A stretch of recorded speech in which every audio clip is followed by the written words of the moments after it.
That is some big brain dynamic audio stuff. So I really hope that you add Unglet to your wish list and that you keep an eye on it until June. So thank you so much, Niflas, for providing us with the content.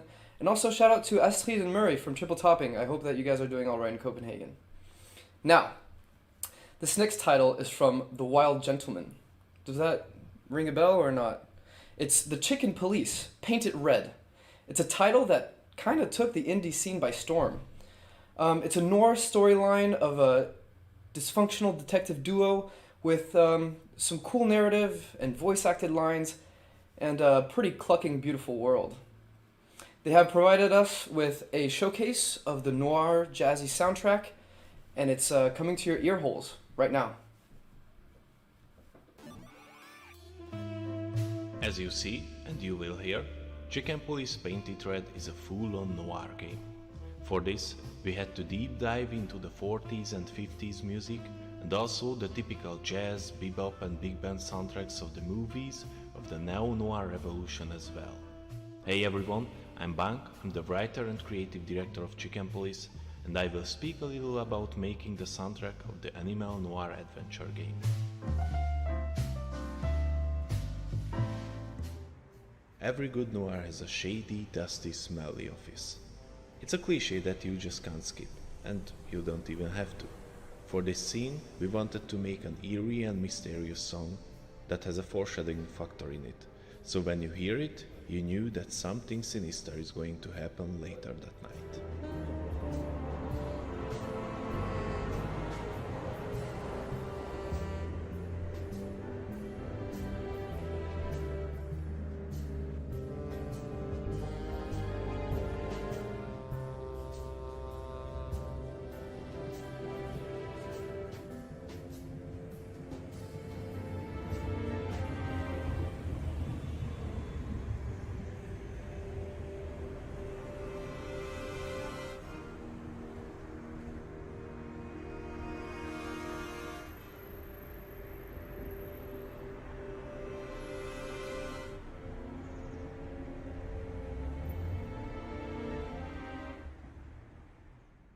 We had to mix the music with the ambience carefully to be more credible, and because we wanted to blend the music into the game's world fully. In some cases, we actually built the music into the scene, like here, where you hear the muffled version of the song as you would hear it in reality, standing in the front of a bar.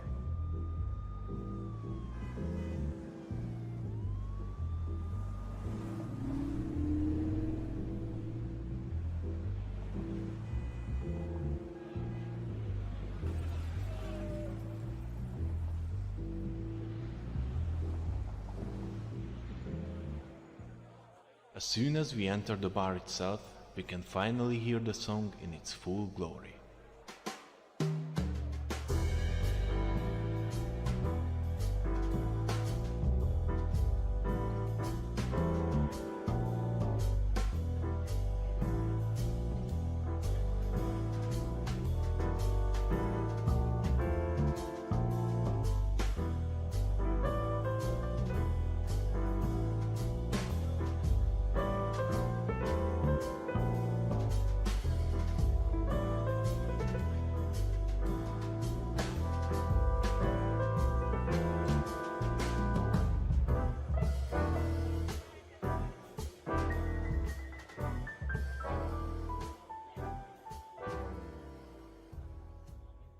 One of the game's most iconic scenes is where we see our femme fatale for the first time and hear her sing.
Sonny.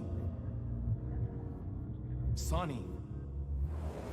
Say, Chloe's still lying in my bed.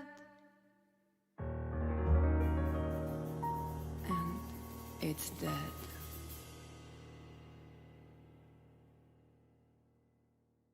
Later, we find ourselves in a more personal situation with the same theme. We hear a more intimate, softer and smoother version of the same song, like if we just starting to know the person behind the glamour of the show we just saw minutes ago.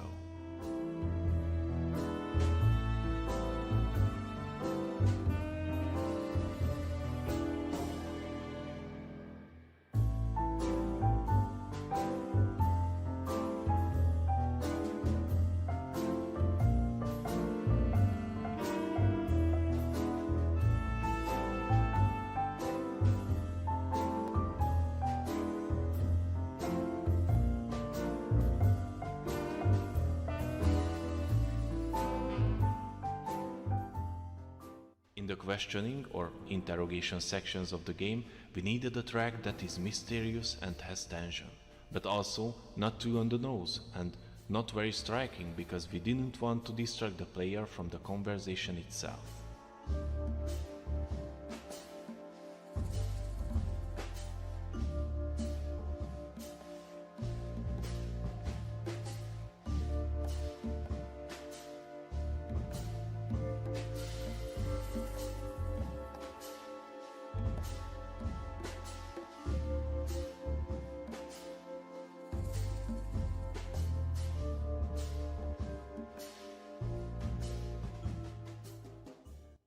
Aside from the usual smoothy, jazzy, smoky noir tracks, in some cases we needed to spice things up a little. Like in this scene, where our hero's going to be fried chickens if they don't do something fast.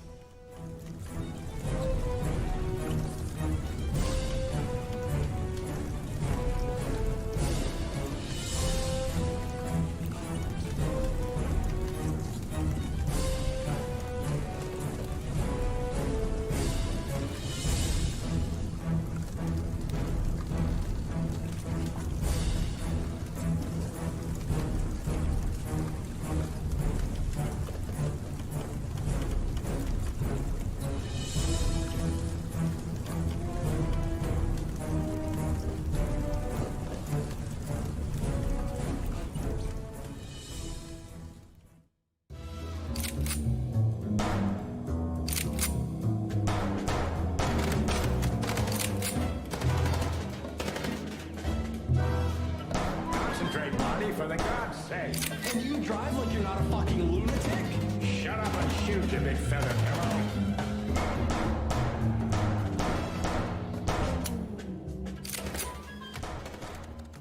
For the first cinematic trailer of the game, we needed a totally new track that is also sounds like, wait, didn't I hear this somewhere before? So, what now? Back to Clawville, where we can finally put all the pieces together.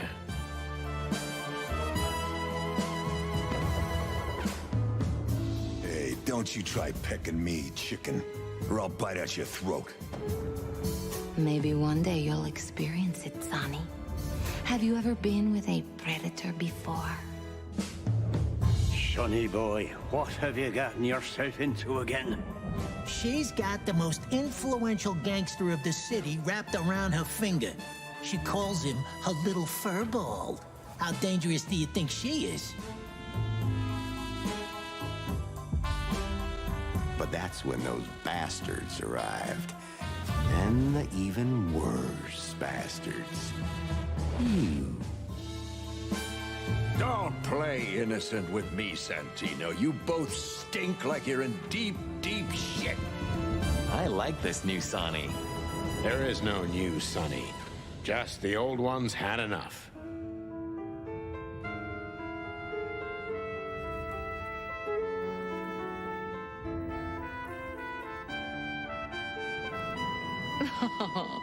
Oh, you are a funny guy. Well, I've been called worse. Thank you for checking out and listening to this video. You can grab the game and the soundtrack on Steam, and we have a free demo too for you to try. Take care, folks.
Thank you so much to the Wild Gentleman for that beautiful showcase.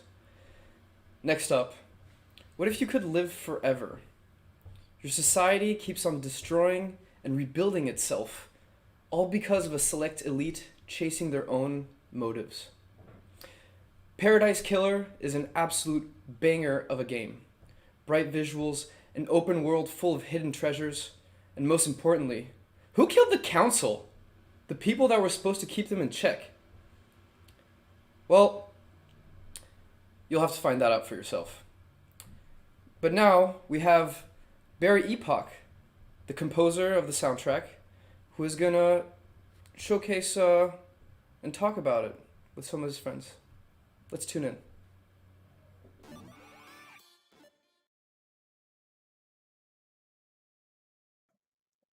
Hello and welcome. I am Phil from Kaizen Gameworks and I am joined by... Hi, I'm Barry Topping. I was the composer and sound designer on Paradise Killer by Kaizen Gameworks. And we are here for Save and Sound to talk to you about that soundtrack for Paradise Killer, which has been out now for about 7 or 8 months. And yeah, I love the soundtrack. We've been blown away by the response we've had to it, and all through development, like we loved every part of that soundtrack. It really kept us going. So we thought it might be interesting to kind of dip into some of the influences behind the soundtrack and come sort of dissect a couple of the tunes as well. They've got a few we want to talk about. So I guess we should really jump straight in and say that Paradise Killer is very influenced by city pop, right? That's the main thing. So when we first came to you and we said we want a game with a city pop soundtrack, which is quite unusual in itself, where did you go from there? Well, the first song I wrote for Paradise Killer was the main theme, Paradise Stay Forever, which is like our vocal theme and is sort of a quintessential city pop song. Quintessential in the way that it's like the instrumentation of it, the arrangement of it, and obviously the style of it is like very city pop influenced. But the thing that I really want to do with Paradise is there's a whole video where I talk about specifically Paradise Stay Forever that's on the Kaizen YouTube channel. It's called Music for Paradise, and I talk about kind of that track there, so you should go and take a look at that. One thing I wanted to do was try and take city pop sounds but make them sound more modern in terms of how a slightly modern mix, like still use 80s 70s influenced sounds but just make it sound a bit crisper. Because I mean, right away, when you play Paradise Killer, you realize that even though it's inspired by things, it's not shackled by those things. So even Paradise Stay Forever itself is, it's a city pop song, but it kind of lurches in some slightly different directions at times. So yeah, that was the first song I wrote, and then I kind of quickly realized that Paradise Killer is sort of a sum of its influences, and I really wanted the soundtrack to be the same, not just because I didn't want the entire thing to be just city pop, but there's quite a broad umbrella for genres of that style, like vaporwave, city pop, synthwave. And I think it's interesting that vaporwave especially is, I never set out to write a vaporwave soundtrack, but it's what I see identified as most, which I think is kind of fun. So I didn't expect that, so that's fun. Yeah, it's not a thing I thought as well. Like, to me, it was always very definitely city pop, but I suppose tied in with the visuals, that vaporwave influence does come through, and it's got that very kind of DIY feel to it. Like that inspires the vaporwave, and I think it's because you try to blend a few different genres in there and make something unique. That's where that vaporwave sits for me. Well, that's something I really liked about it, is I could approach tunes from almost like a different point of fidelity for different songs. By fidelity, I don't necessarily mean quality, but something like I don't know. Midori Eyes is a good example of something that has what I would class as slightly cheaper drum sounds. I don't mean cheap in a bad way, but in a way that doesn't have to sound like modern, cutting edge. This soundtrack was really inspired by a lot of like 90s video game soundtracks, where I always explain it as like when video game music moved away from chiptune and started using Red Book audio, and people were just like pulling sounds and samples off the synths that were available at the time. They created some really original, striking music, and that's kind of what inspired me. Is not necessarily going for the sounds that are classed as the best, but that had the sort of best character for the variety of tracks that I was creating, right? So the Paradise Killer soundtrack as a whole is city pop, jazz fusion, 90s dance pop, video gamey inspired music that pulls in different directions but can all be unified under the umbrella of what Paradise Killer is, which to me is the familiar through a new lens in a Mm. way that Vaporwave is. Vaporwave is like harks back to a time that didn't really exist. Like, I mean, it borrows things from reality, but Vaporwave is its own, it's nostalgia for something that never really existed. And so, yeah, I guess when I was writing a lot of the music, that was something I had in mind: is how can we make something that is all that has a through line, right? But is different enough to stand as a 90-minute collection of music. So it's not just all the same tune for 90 minutes. That's something that stands out for me because I think when you say we want a city pop soundtrack or whatever genre you pick, it's very easy to look at popular songs or look at other games that have used that same genre and then come up with something quite similar, and it can still be different. But what you did was you did find that through line, and from that first track, "Stay Forever," you kept bringing these musical elements back to create something that was different. It didn't always feel like you were trying to make the next big and then reference some prior city pop track. It was always about what fit the game and what fit the other tracks in that soundtrack. And I think that's why it makes a good soundtrack. Like, obviously, it really works in the game, but it also really works as a standalone soundtrack, which is, to me, pretty special. Yeah, I mean, the reason that works so well is partly because of the way the audio system works. Like, originally, I was kind of, I mean, I guess apprehensive about having a playlist system where you have to trust the player to go and find your work. You know what I mean? 'Cause my original fear is like, I'm going to write all this music, and what if people don't find it? They're not going to hear that. But that in its only started to become something that I was like, that I love that because it means everyone has their own experience. And when people realize they have a playlist system and they can listen to whatever tracks they want in whatever order, it yeah, it worked. We managed to get enough styles in there that I feel like there is appropriate music for different situations, and I was hope that people can play that way if they want. I mean, it's there for the player to interact with, right? So Yeah. all I had to do was provide a wide enough series of songs that people were getting what they wanted from the soundtrack, and I feel like we did that. So I should have really started this by explaining what Paradise Killer is. So I'll quickly do that now. If you haven't played it, Paradise Killer is an open world murder mystery. And in context, to put it in context of what Barry was just saying, player freedom is a big thing for us in Paradise Killer. We always wanted to let you go out and play the game how you wanted to. And part of that is being able to customize your soundtrack as well. So as you go through the game, you will be able to collect these new pieces of music from points around the world. So that's a really nice reward. And then you can craft that into your own playlist. And what that means is any song can be playing anywhere at any time.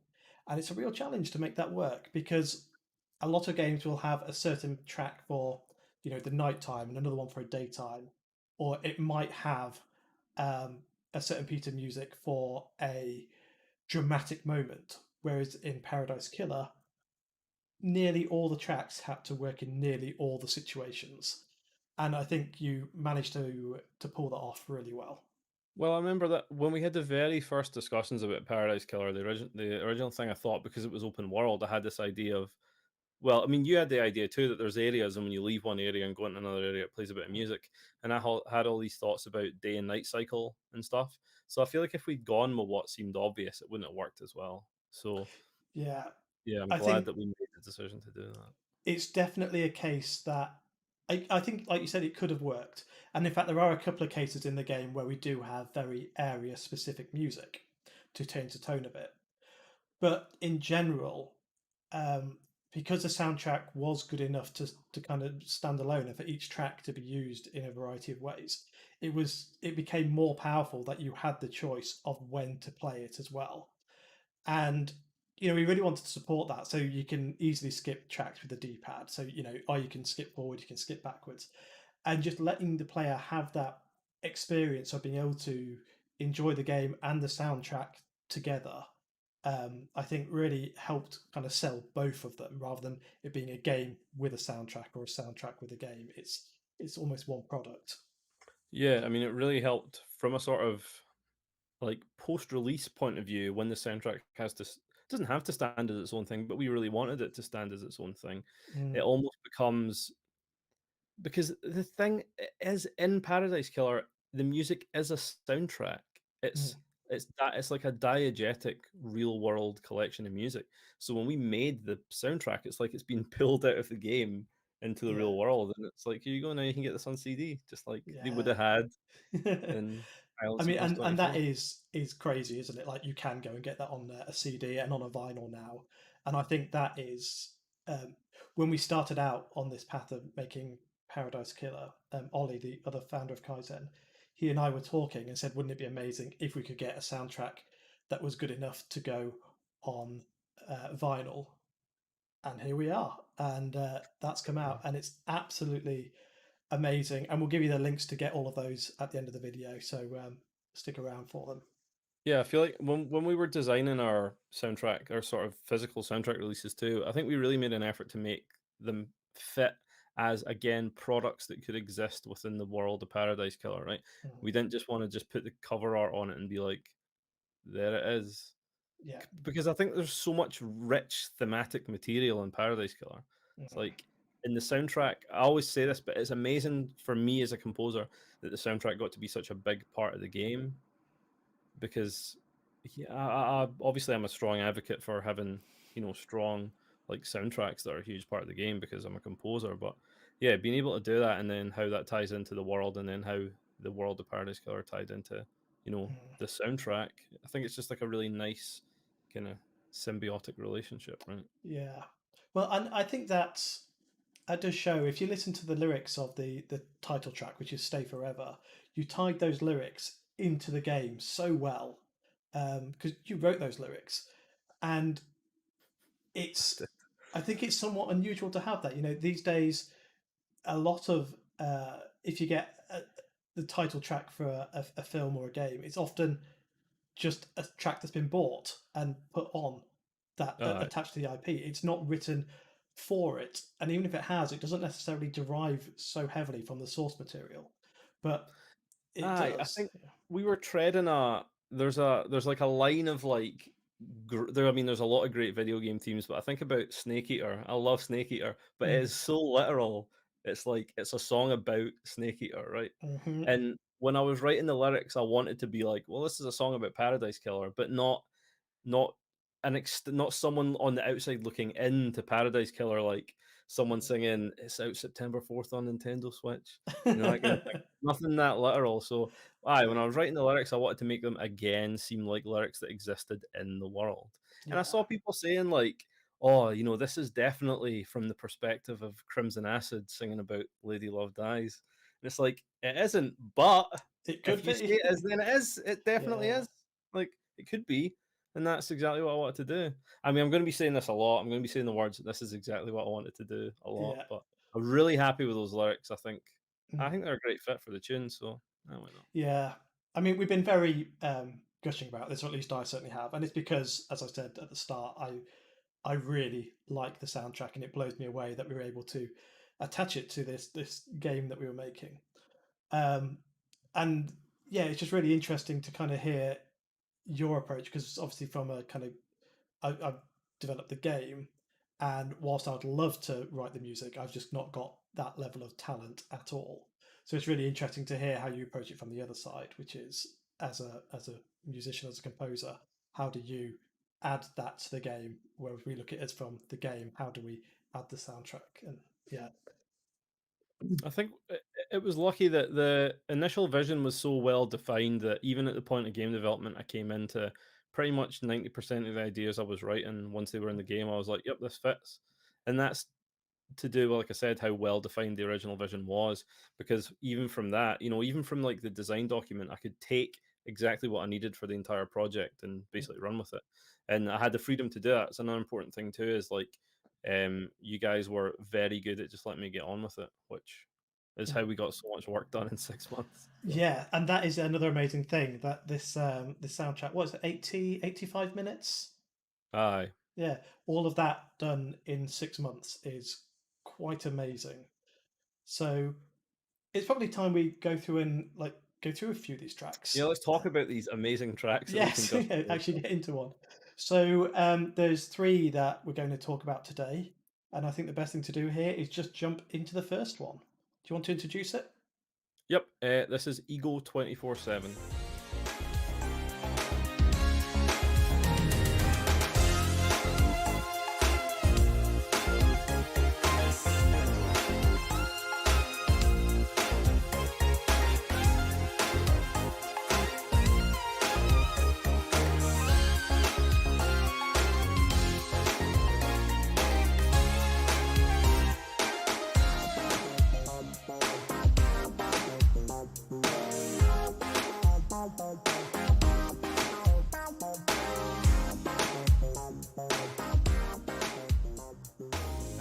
Ego 24/7 is obviously a very 90s inspired dance pop song, right? And it's structure originally this had vocals, but we decided for various reasons we weren't going to use them. Mostly because it would have broken the flow of the rest of the songs being instrumental, right? So a lot of the songs are written in a kind of A B style, but this is one that's more written like verse bridge chorus, which is because at one point it did have vocals. So it's a lot of really 90s drum sounds and it's quite synth heavy. I mean a lot of the songs are synth heavy, but this is one that's like really synth heavy. All the bass, everything apart from the piano and the sax, really.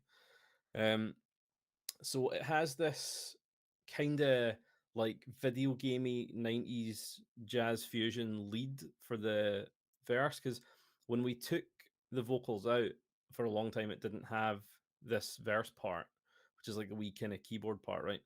And there's I think there's different ways to approach instrumental music where you can approach it as something very structured.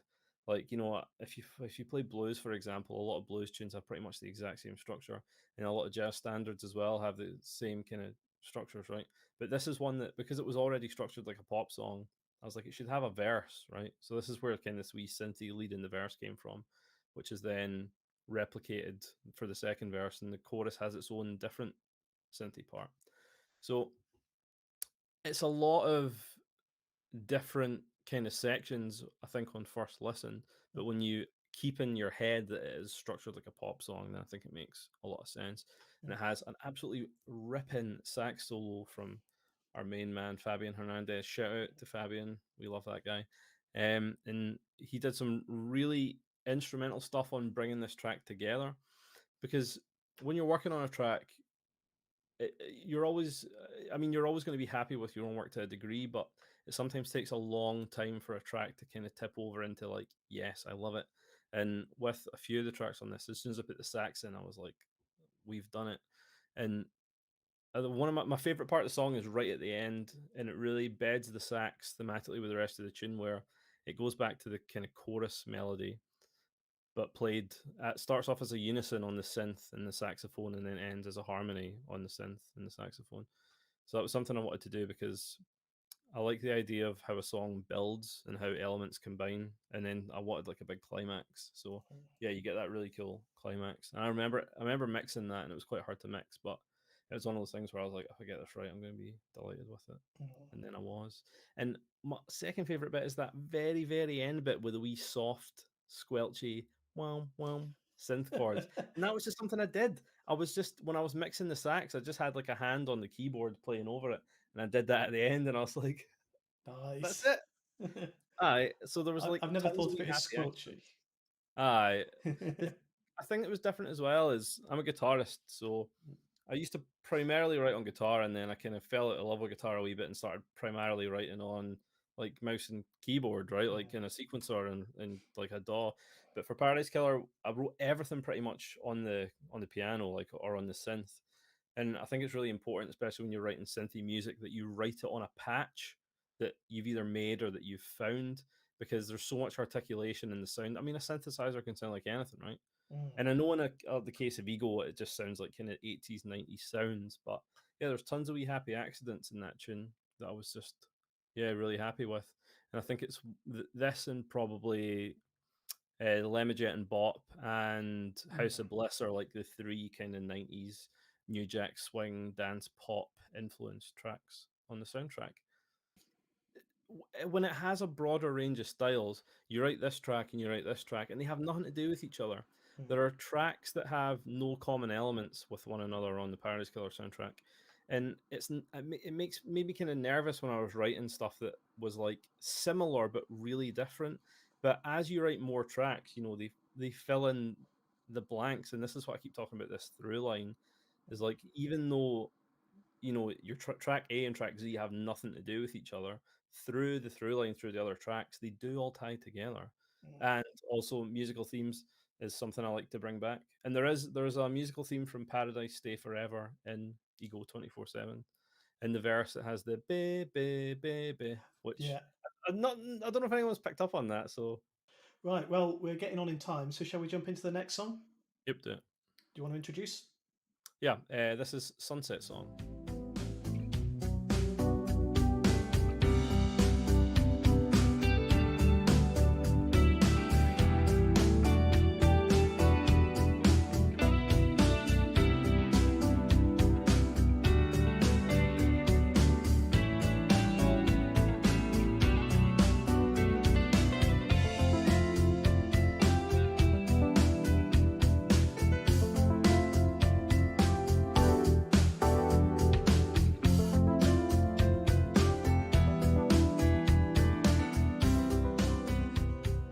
So there are a lot of pretty maximalist tunes on the soundtrack in terms of arrangement, in terms of what's happening harmonically, melodically.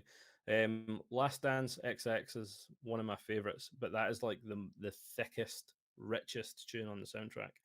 And something like Sunset Song is the polar opposite of this in pretty much every way. This is like a kind of stripped back like band piece. You know, it's like you can play it with four people. It's like a four-piece band song, right?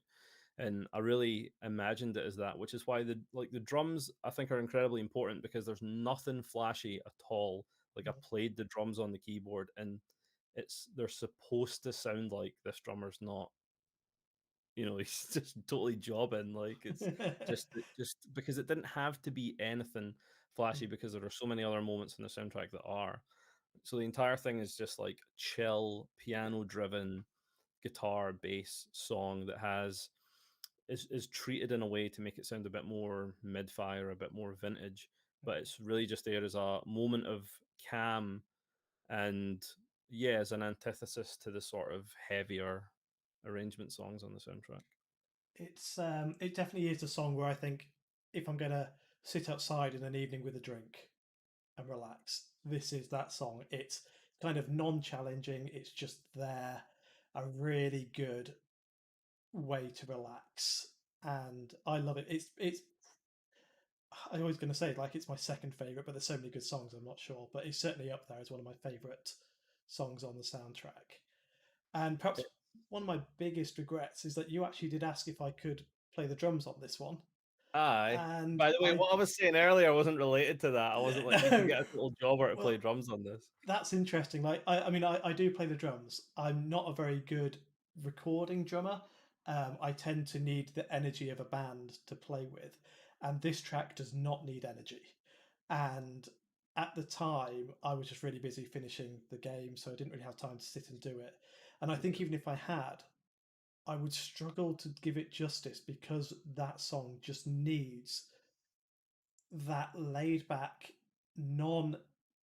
fractious, non-frantic approach, and that's the way I tend to play drums. I tend to play them with energy and with aggression, and that just does not work in this track at all.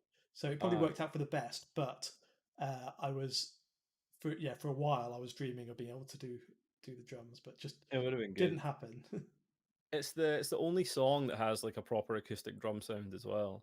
Like, it doesn't have like a big snare or like it's not like a drum machine or anything. It's just, you know, it's like an acoustic drum sound. Yeah, and instrumentation wise, it's really simple. There's like just an acoustic drum sound. It's me playing guitar, me playing bass, and it's like a Prophet, I think, is just a wee synth pad, and then a piano. And that's pretty much it through to the end. And then there's some strings, like synth strings at the end, but it's just like it's really pared back compared to the others.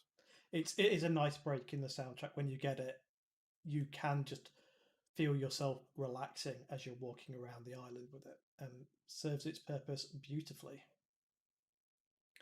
Right, so let's move on to the last track. Cool. This last track is appropriately enough called "End of the World."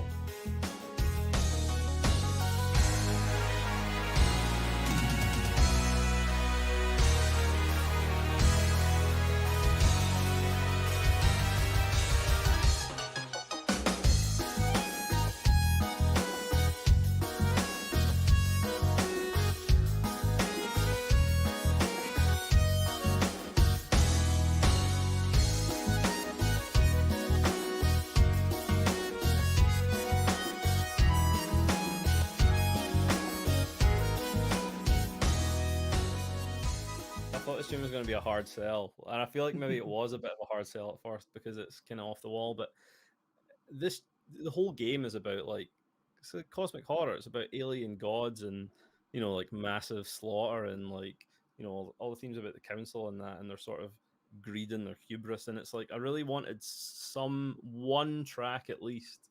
I mean, with the exception of Temple of Tears, which is kind of literally like the music of a god, right? I wanted one tune that was still under the umbrella, but could encompass a feeling of grandeur within its kind of small box. And it has that kind of, I always say it's like that mariachi Castlevania bit at the start, like kind of diminished trumpet run. And like to have that intro, which I think is a really nice theme. It's like kind of it's trumpets and a clavinet and big guitar chord, so it's like a big like the song has begun to just instantly that melts away into kind of like cosmic dub. I mean, it was like kind of dub reggae inspired, right? But not with the sounds of dub, like still with like the same big 80s snare that we've been using in some of the other tracks, right? To just again pull that sound palette in. So it goes very ham at the start and then very cam, and then again you get this A section and this B section, and then on the return to the kind of reggae section, there's like a big 20-bar keyboard solo, which was an absolute joy to record. This tune is properly like you are watching the world end. It's like you're sitting on your porch drinking a beer, watching the end of the world, and there's nothing you can do about it because that's kind of the Paradise Killer MO. It's like all this bad shit has happened and it's going to keep happening, and really nothing you can do about it.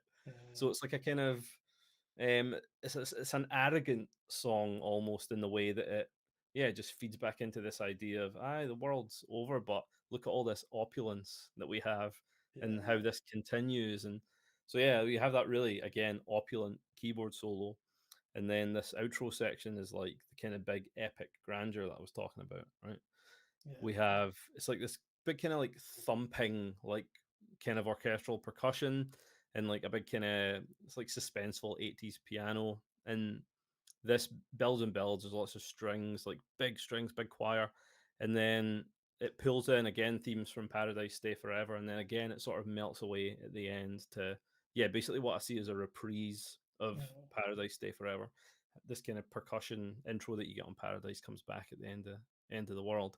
And so that's like a tune of real peaks and troughs, but it definitely has the biggest build on the soundtrack because I always pictured it in my head as like it's the last track. And I know it doesn't work that way because players pick up tracks in whatever order they want, but this song is intended to be a finale of sorts for the soundtrack. Yeah, which is why it kind of hits so hard. Yeah, and in fact, on the soundtrack, it is it the last full pretty track? It's pretty late on. It's kind of lesser tunes after that.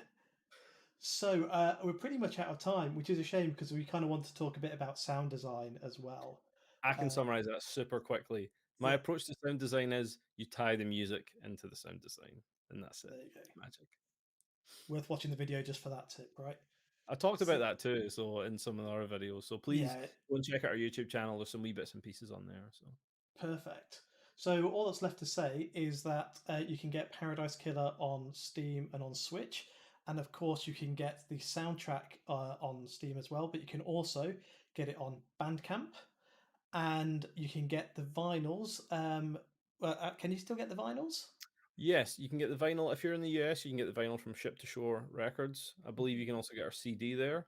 And if you're in Europe, you can get the vinyl from Black Screen Records. You can also get the CD there. And if you're in the UK, you can get it from Chip Freak, spelled Freq, and they have the vinyl and the CD also. Excellent. So, yeah, feel free to go and support all of that. And thank you very much for watching us.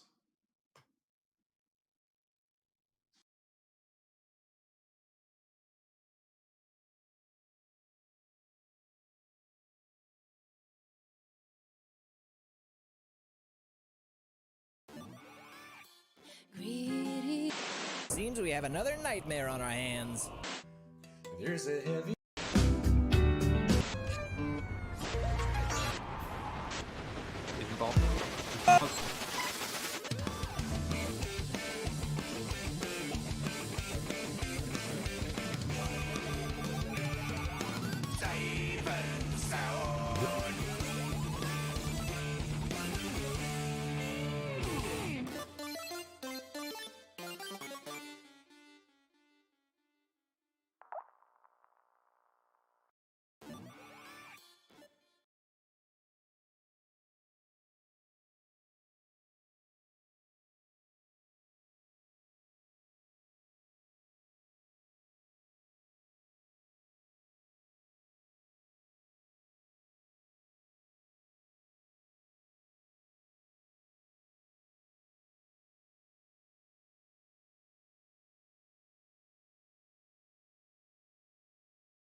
Welcome back, everyone.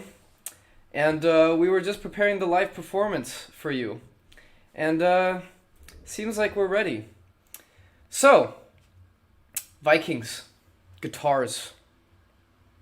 Were they from the same era? Do they go together? Well, apparently they do. We have Eric, aka Viking Guitar Productions, who's going to play some seriously heavy tunes. So, warm up your necks, because there's going to be some serious headbanging going on. So, this is for the Metronomicon Slay the Dance Floor. And I look like a mix of Dr. Disrespect and a male performer. Eric, take it away.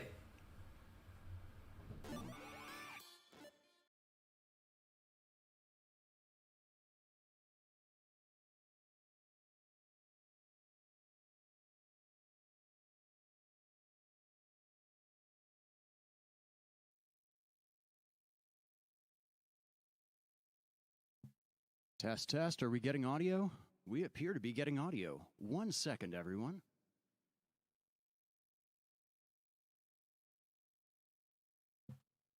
Well, hello. Welcome to Save and Sound. My name is Eric Peabody. I go by Viking Guitar. And today, we're going to play some heavy metal for you. So let's get started.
This is from Golden Axe.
Thank you very much. I just have to check one tech thing. Give me one moment.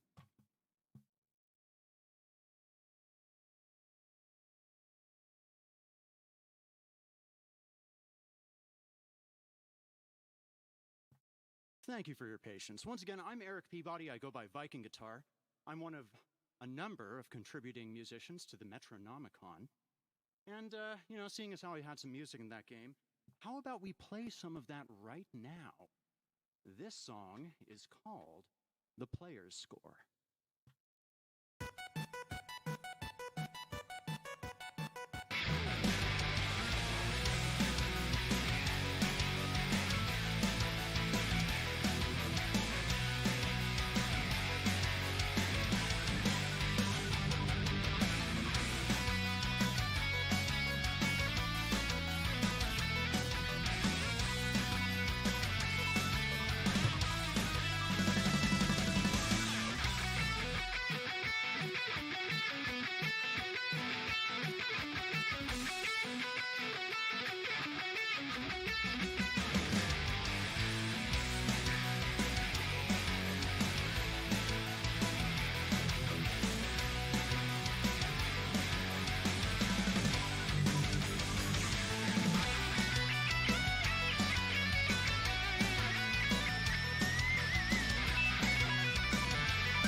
I want to thank everyone at Akupara Games for having me on that soundtrack and inviting me to perform today.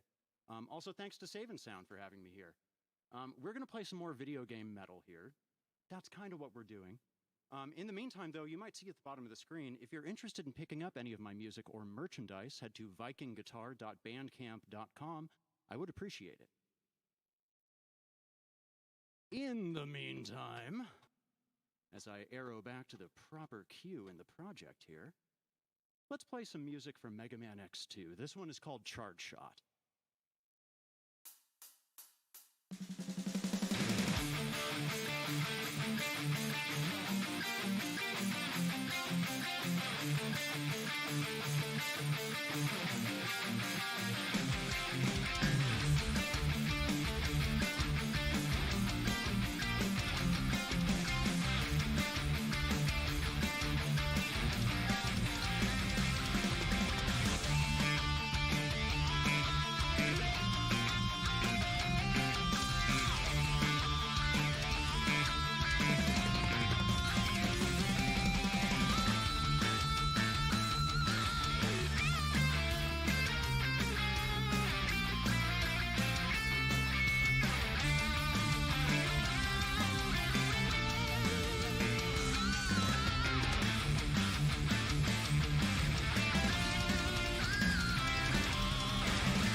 Thank you all very much for checking out Save and Sound today.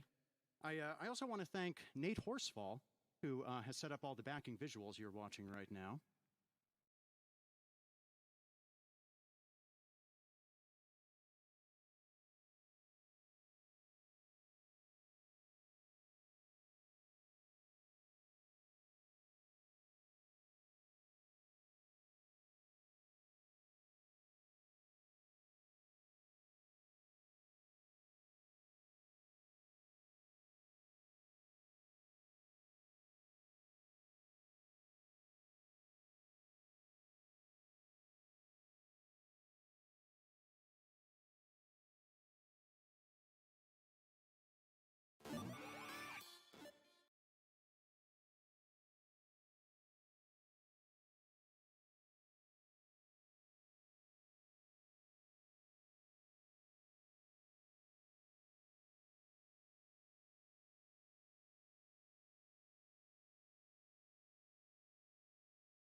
All right, just checked in. We should be good to go. I want to thank Angel Hernandez. Angel is a wonderful drummer. He's on this next song. He has his own music at masochist.bandcamp.com. That's MASIKUS.bandcamp.com. This is a brand new one. This is a Viking guitar song that has not been released yet, will not be released until this summer on a compilation. So for right now, I hope you enjoy it. This is from Super Metroid.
hope it's picking up my mic.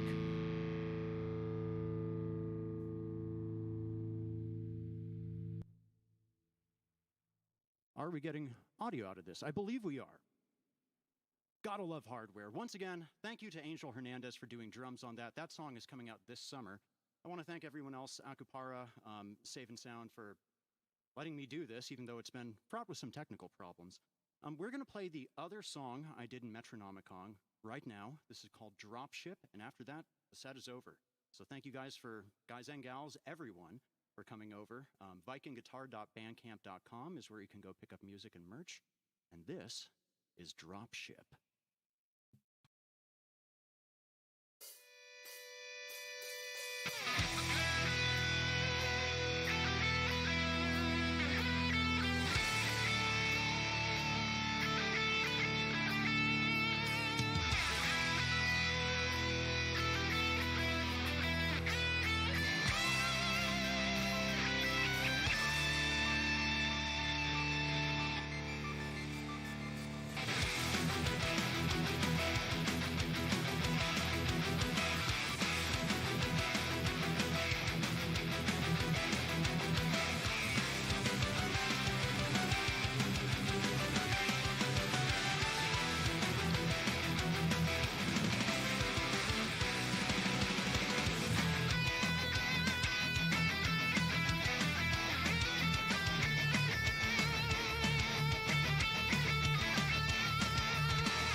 Thank you all.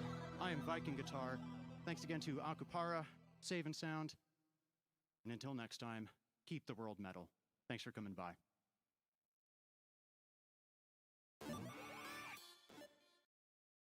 Sorry.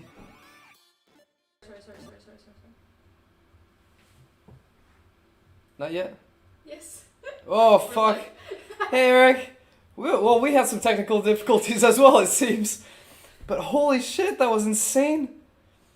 I feel changed for the better. All right, let's keep this show on the road, shall we? Next up, another indie that took the scene by storm, developed by only one person, a fellow French person like myself, Nicolas. He worked on the title for over 4 years, and the effort was not for nothing. Pumpkin Jack has almost 2,000 reviews on Steam. It's an old school 3D platformer with a crazy spooky soundtrack. And so about that soundtrack, Johann Jaeger, the composer, he's going to show you some of the nifty tricks he did to implement the audio in the game. Let's tune into him.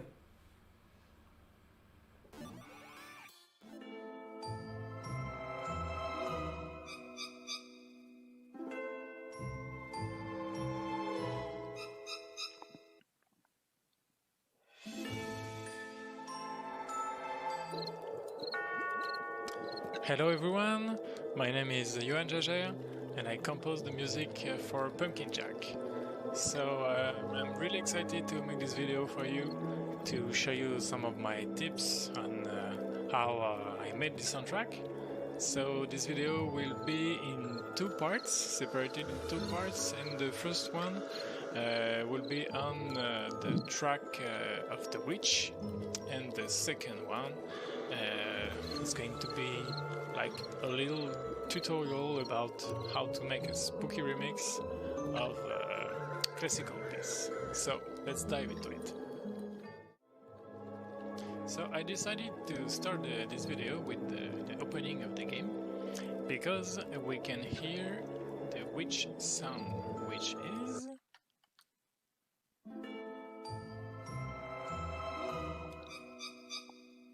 those 3 notes are the sound of the witch. So now take a look at the track. Okay, so what do we have?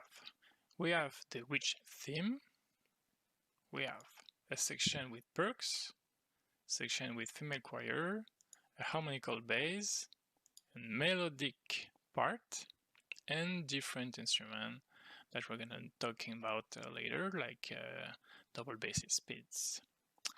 Okay, so to start it, let's take a look at the harmonical bass. So we have a Laotian zither, which is a string instrument from Laos, so an Asian country, and it sounds like that.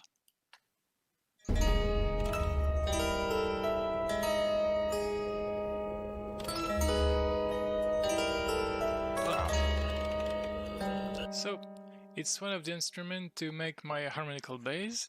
So it's a really cool instrument because they are really long notes with long release too, so it occupies really well the space. So that's exactly what we need to make our bass. We also have a honky tonky piano. So honky tonky piano is the piano you can hear in Western movies. So it's an upright piano, a little bit untuned, so a bit crook sound. So really interesting for Halloween movies, Halloween games, because it's a weird sound, not really clean, not really shiny. So that's exactly what we want for that type of game. So let's take a look to the piano.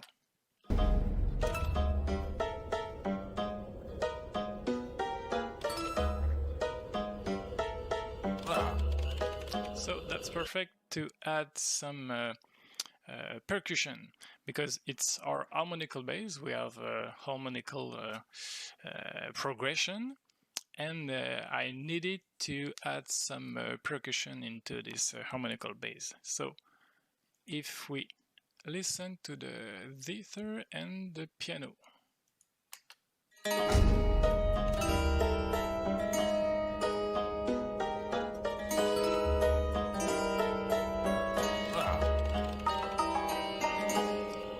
sounds cool. And now we're gonna add some cello starts, like a percussion instrument who makes really high-pitched notes. But in this case, they're not gonna be some high-pitched notes. It's gonna be more in the medium high. One more time, it's like a pad to fill the space.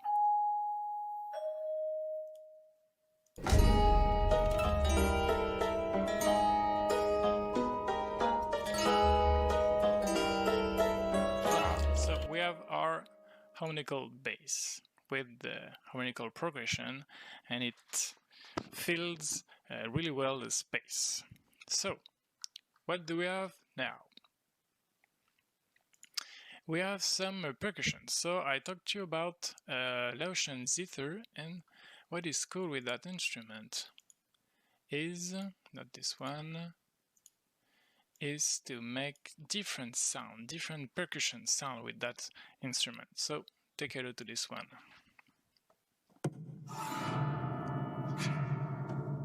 Really cool.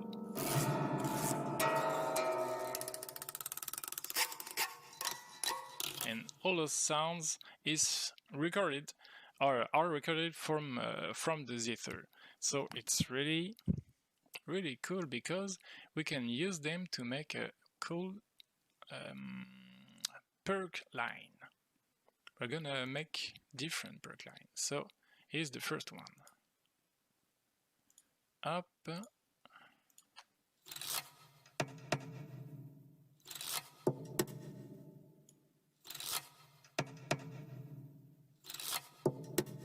Interesting. Let's listen to the second one.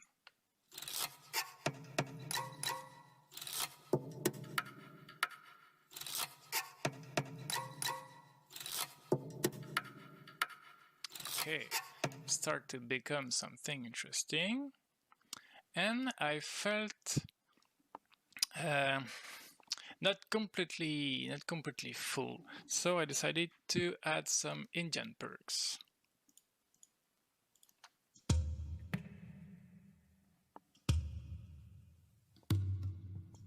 So it adds some basses. Let's listen with the zither.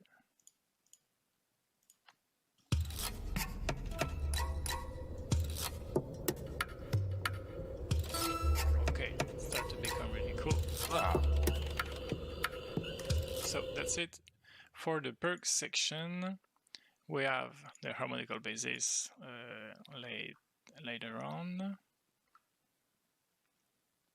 So that's it for the perk section.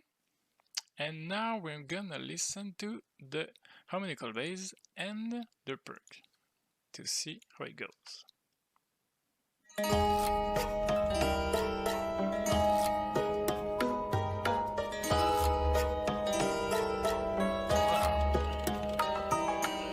Okay, that's cool, but maybe it misses something important. The basses. So I decided to add some double basses, PIDs. So that would be perfect. Let's listen to the PIDs.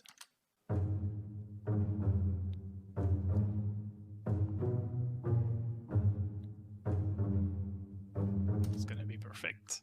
And why not adding some interesting sound?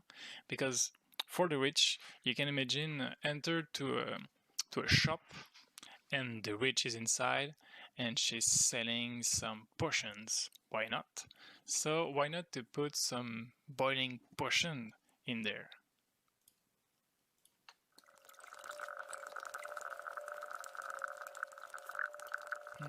Interesting. With beads? Harmonical bass?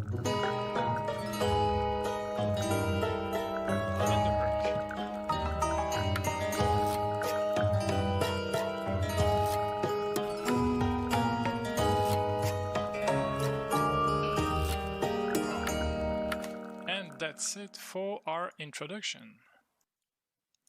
So we're gonna take a look to the witch theme. So we have 4 layers, 1, 2, 3, 4 for the theme, and let's take a look to the first one. So really good sound from Spooker. So I decided to add one more on it.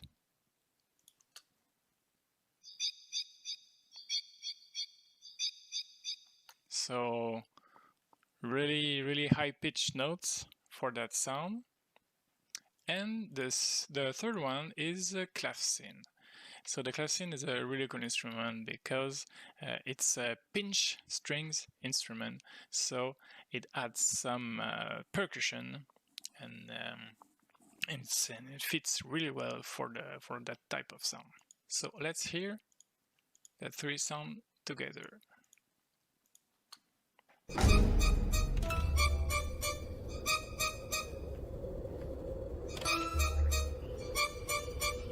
Wow. So really square, really simple, and really efficient. So now I forgot to talk about the first one, because with our introduction I forgot to say that there is a part with a bit of the witch theme, because I wanted to add some glimpse before having the main theme. So I decided to make this sound, to put this sound on the introduction. Just 3 notes.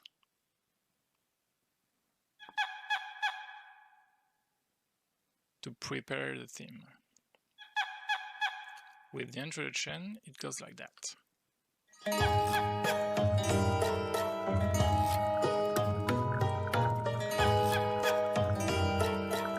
So it's just a little glimpse before having the main theme. So it prepares the player to enter in the main part. So we can hear all those parts together, and it sounds like that.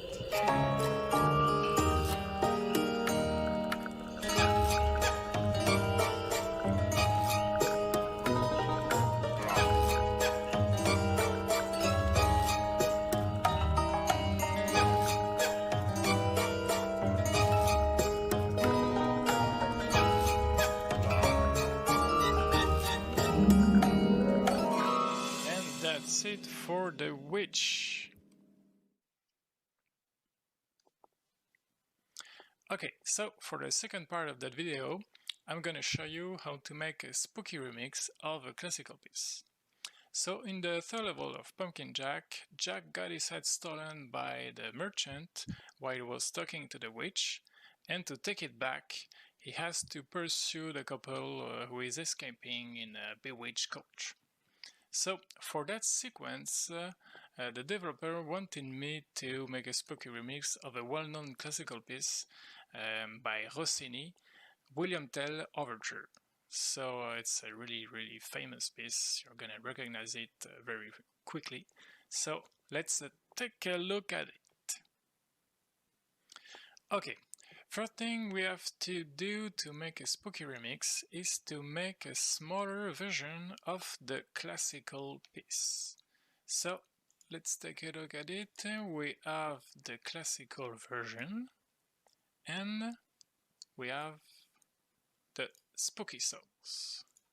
Okay, so we have to make a smaller version of the classical piece because as we're gonna add some tracks, multiple tracks to make the spooky sauce, so you have to make a smaller version of the classical one, because after that it's gonna be huge, and you're gonna have volume issues and it's not gonna be clear in the final mix. So it's really important to do that. So let's take a look. What do we have with the classical version?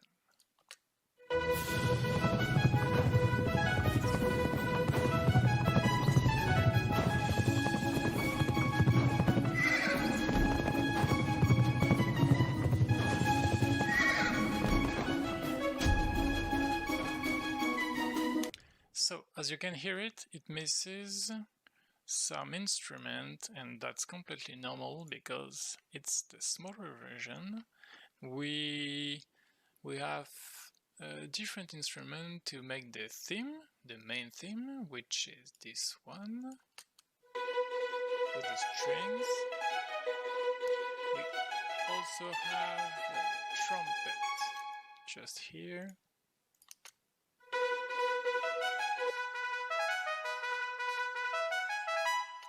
So we have the basics. We have accompaniment from tuba.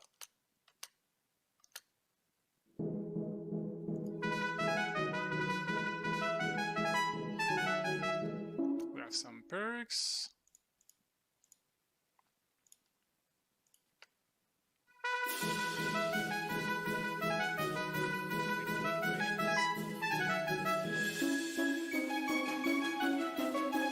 So we have different type of instrument for that that part, and it misses some instrument to make it bigger and to make it really full and complete. But that's exactly what we want because we're gonna add the spooky sauce. So what do we have in the spooky sauce? We have a lyrical section, we have a rhythmical section, and an arpeggio section. Okay, so let's start with the lyrical section, and we have a female choir. Female choir, I love to compose with the female choir because it's really inspiring, and for a Halloween game it's perfect because it's like Ghost when you listen to female choir. Listen to that.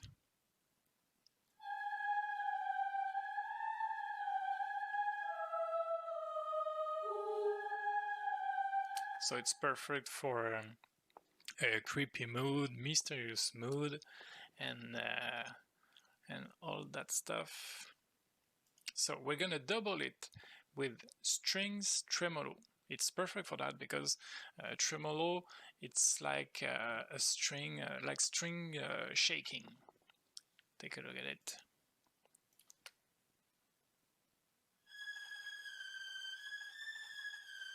It's not the full sound of violin, it's really shaking, so it's perfect for a creepy mood.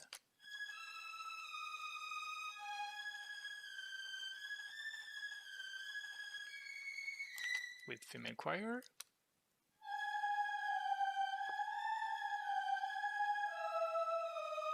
Okay, start to become interesting. And the best for the end, the theremin. Okay, so this instrument is mostly used when you make a scene with the aliens. So it's perfect for that.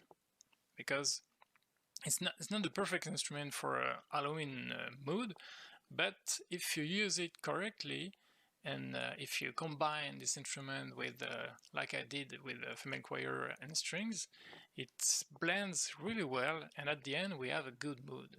So, let's listen to it.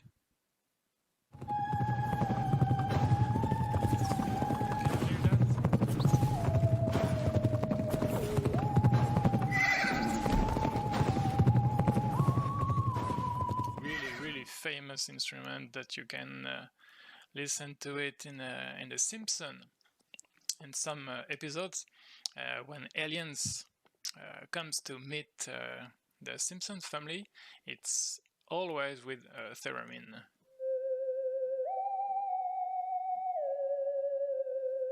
So that kind of sound is really creepy. It's perfect for that. So that's it for the lyrical section. Take a look at the rhythmical section. What do we have? We have the xylophone who's gonna play the main theme.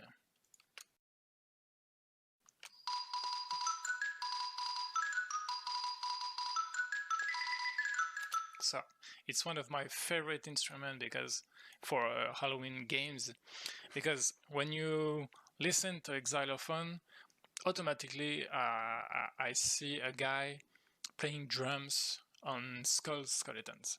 So it makes me laugh, and I love this type of sound.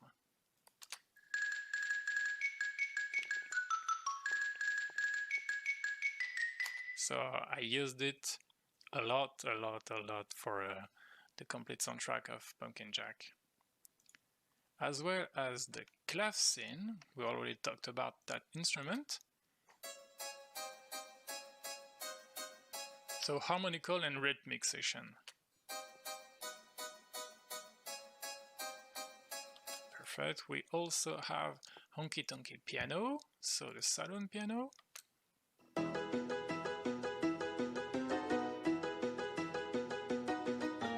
Perfect. What do we have? Cello PIDs and double basses PIDs. It's perfect for the bouncy and funny side of that spooky remix. Let's hear it. So we already in the funny mood with PIDs from the basses.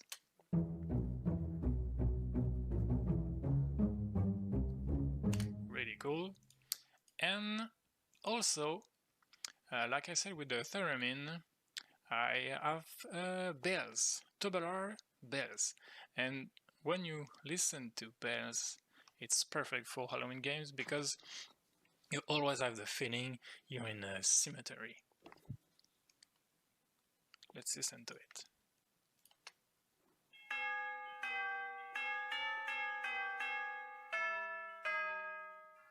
So funeral mood.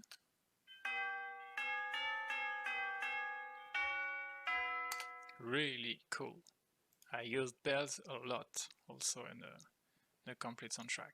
So, xylophone with the skeleton. Really spooky, really spooky. Honky tonky piano for the crook piano sound. Clavecin, who brings the vampire mood, the vampire in his castle. That's really cool. Cello PIDs, double basses PIDs, and the bells. We can listen to that section.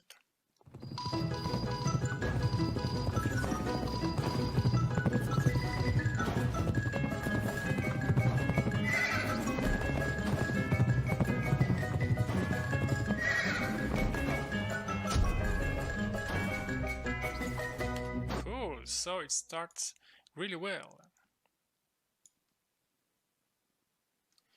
Okay, so we have our spooky sauce. We have the rhythmical section.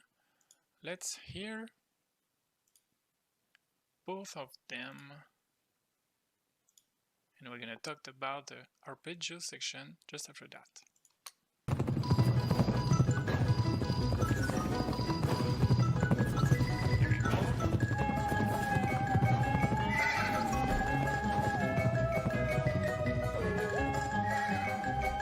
Okay, so it sounds great, but no, it's not completely full in my opinion, so I decided to add an arpeggio section with the harp, the marimba, and the PIDs played by violin. Okay, so the harp is really cool for mysterious mood. Oops. So it sets already the spooky mood with that kind of instrument.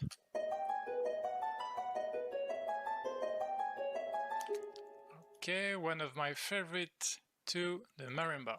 Marimba for me, it's like the, where is it? The xylophone, but like muted. It's the muted version of the xylophone. It's more soft.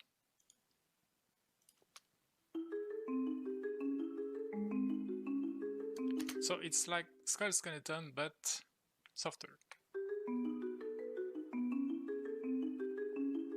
Really cool. And to add the bouncy side, the funny side, the violin PIDs.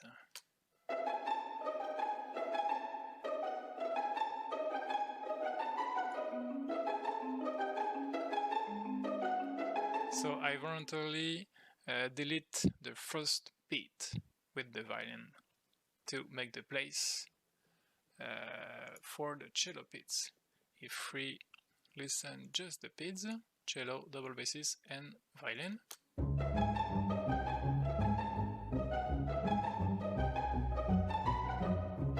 So it's like a trio. Okay, so let's listen to the complete arpeggio section.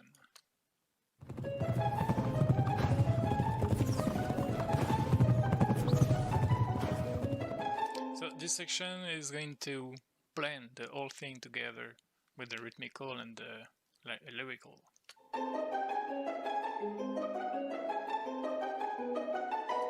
Cool, so let's listen to the Spooky Souls from the beginning.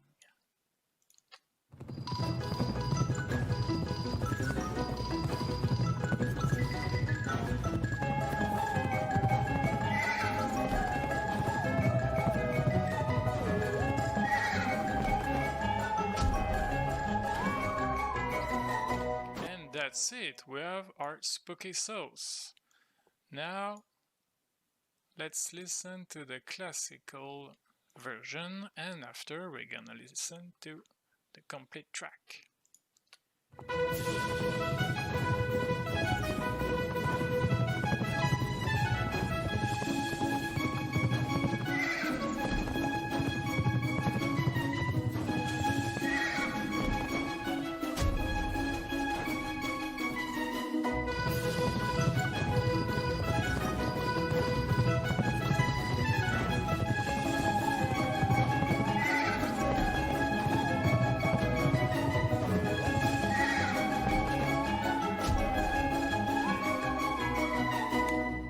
That's it for our spooky remix.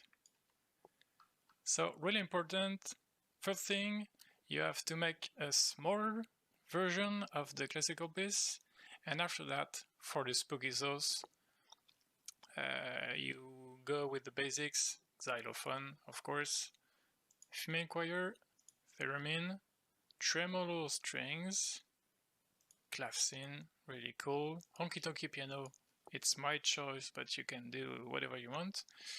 It's for the percussive side and a bit untuned, so it's really cool. Double basses, cello pits for the bounciness, the funny side. The bells, really cool, the bells. Let's listen to the bell one more time with pits.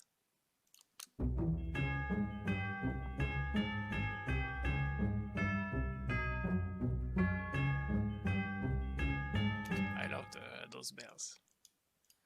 And after that, some arpeggios with the harp, marimba, and violin pits. So we have our spooky remix. Thanks a lot for watching this video. I hope you liked it, and you know a bit more about me, about how I made the soundtrack. So thanks a lot, and see you next time.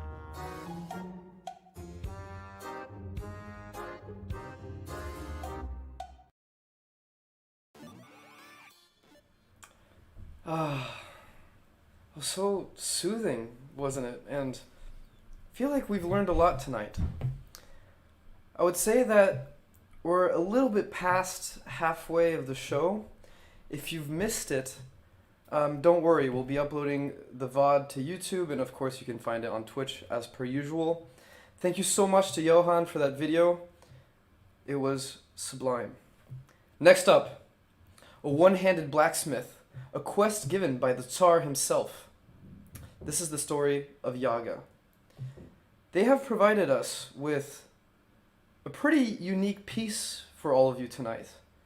It's 2 songs, a concert of 2 songs, but everything was made specifically for Save and Sound. If you don't know what I mean, check it out for yourself.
Thank you so much to Breadcrumb Interactive for that lovely video.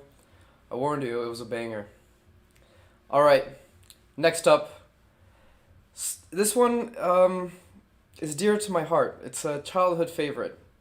I could go over to a friend's place and play as medieval heroes in this side-scrolling adventure with beautiful biomes and wreaking havoc with this physics system that blew my mind back in the day. The Trine series is here, more specifically Trine 4, with Ari Pulkkinen, the music composer for Trine 4.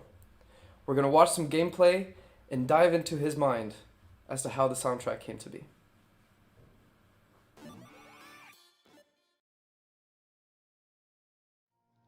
Alright, hey, it's Kai from Frozen Byte, here today with Joel and Ari to play some Trine 4 and ask a little bit about the music in the game, as we have Ari, who's the composer for Trine 4 and the entire Trine series, in fact. So yeah, welcome everybody. It's nice to have everyone together. And, thank you. Hello. Hello from Puumala, Saimaa. Yeah, you're at your summer cabin.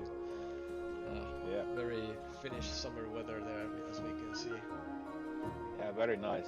T-shirt weather. Actually, where you've been composing a lot of Trine music over the last couple of years, I think.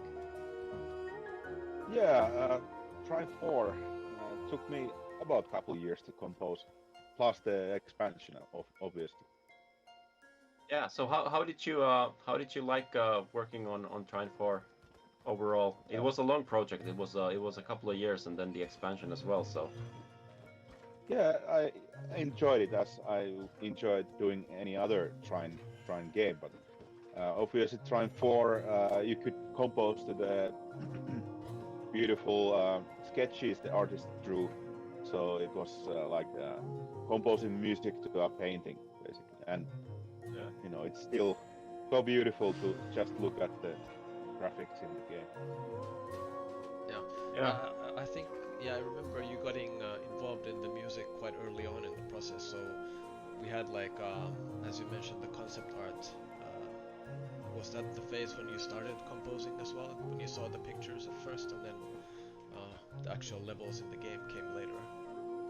Yeah, actually, I composed a lot of the tracks to Trine 4 just with the pictures that I got, and you know.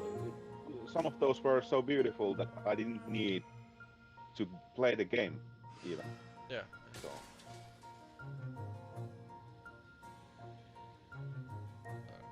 We'll try to play the game as well here in the background. I'm finding it really difficult now. Yeah. Yeah. Oh wow. You can just walk on top Looking of the rope. good. Oh yeah, okay, sure. We're all a little bit rusty with our Trine skills. It's been a while. Yeah, it's been I think it's been like a couple of months or like even up to a year since I've last played the game. Make a box and I'll oh no. Make another one. There we go. Play. And now rope. Yes, that's gonna work. Alright. Oh no. Yay. Yeah, this is actually a good. Oh no, I died. Alright. This is a good interlude to like how did you so in Trine 4 we changed how the battle music works. So tell us a little bit about the battle music. Yeah, actually, the battle music we want to do a bit more dynamic and adaptive in format, and it obviously sounds quite different than the main music, but there's elements from the main tracks, like the map song itself, so it reminds of the map. But it's more like, because it's a nightmare scenario basically, and kind of like weird stuff after going behind the scenes, so it's a bit more aggressive. Works. So yeah, overall, like you've been composing music for the Trine series for basically I think over 10 years now. Where do you look for inspiration in general? Well, I can see that Trine music sounds a bit like unique, so it started from Trine 1, and one of the interesting things that Trine 4 DLC had was that the world was inside the music box.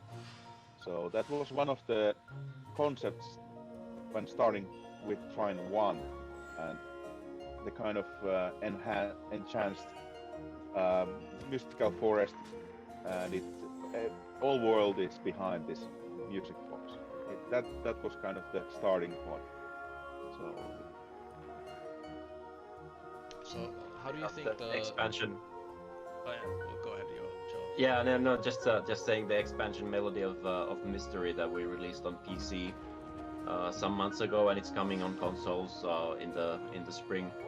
or in the summer probably now, because we're pretty far in the spring already. So Yeah.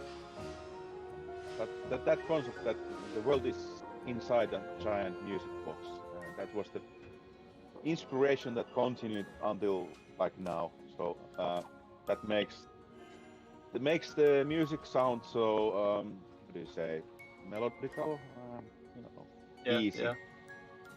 Yeah, it's very nice to listen to, like, whenever you're doing things like, I like to listen to the trance music when I'm concentrating on writing or something. I mean, this is a great example right now. Like, if we listen to the music, I think this is the Moonlit Forests level Yeah. and the song. Yeah, It's very atmospheric. I really enjoyed composing this, and I actually composed here in my cabin, so in these atmospheres and settings here. So and it's kind of like ancient a bit. You have duduk there, the instrument, and it's like this kind of moonlit forest. So I mean, it sounds like that. yeah. So this is actually the I checked Spotify. It's one of the most not. It's actually the most listened song in the soundtrack. Actually, yes. Yeah, it's very No tranquil wonder. sound. I think a lot of the music in Trine 4, specifically the levels, you can kind of get into the mood of the level just by listening to the music. So they're very distinct. Like one of the other favorites that I have personally is the one with the Finnish summer level, which kind of looks like Yeah. where you are right now with the ringed seal. Yeah, birds, trees. Yeah. I know it. Well, this atmosphere here, like, this is basically like countryside, and only thing you can hear is birds. And sometimes there's boats going on there, but it's nice to have a little change. But yeah, it's peaceful here, and like composing with great art and great design concepts and like good directing. It's easy to get yourself into the feeling that like in Trine maps. So the inner feeling stays without interruptions here. So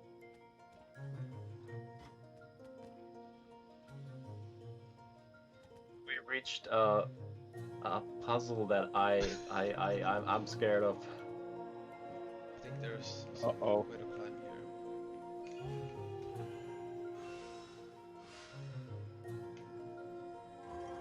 here. So yeah, Ari, what kind of instruments do you feel like belong to the Trine world? Like, what are your main instruments when you compose music for the Trine games and for Trine 4?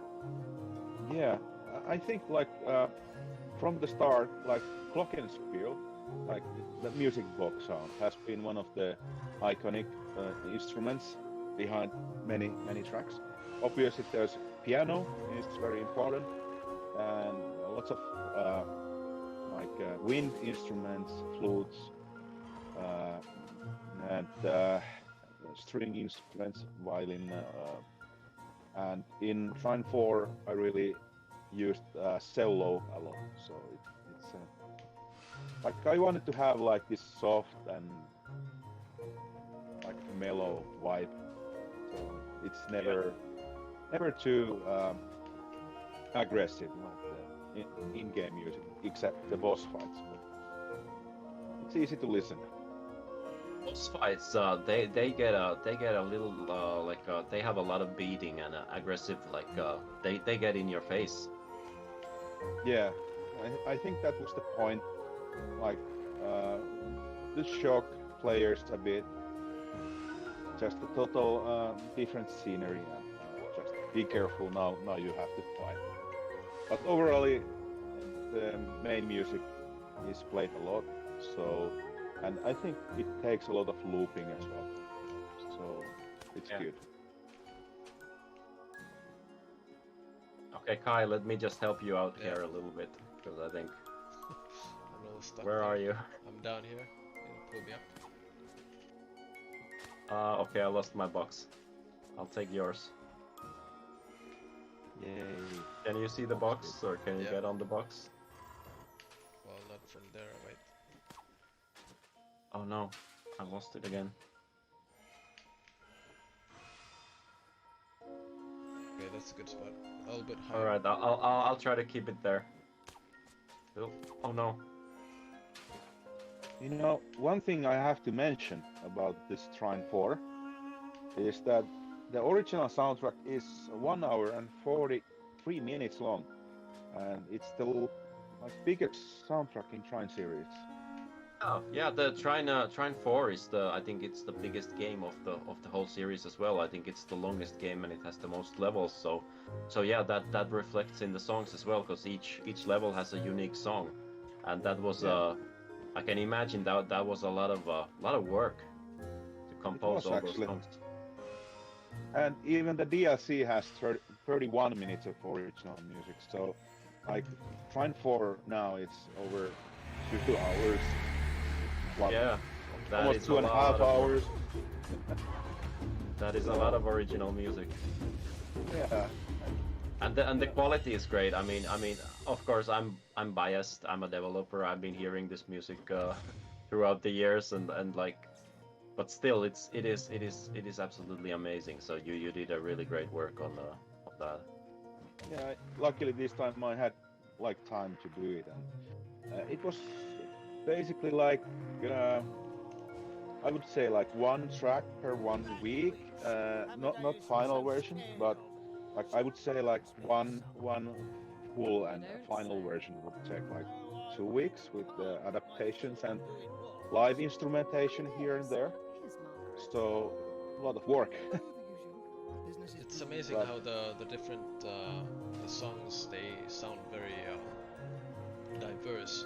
Like, what's your process like when you start composing the music? How do you keep them? Like, what's the starting point for each piece? Typically. Well, luckily in Trine series, I know the like music design.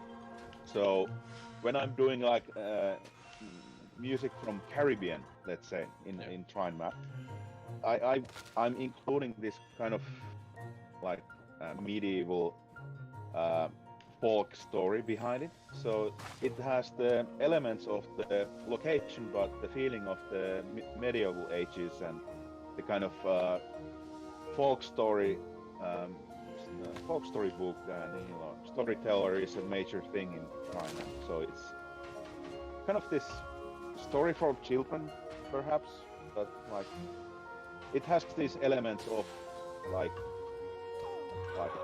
the melodies in Trine. I try to do like they could be like some ancient like melodies that some folks have been singing like hundreds of years. So that's the melodic part comes from that idea, and I would say that I would start with picking the instruments for the track.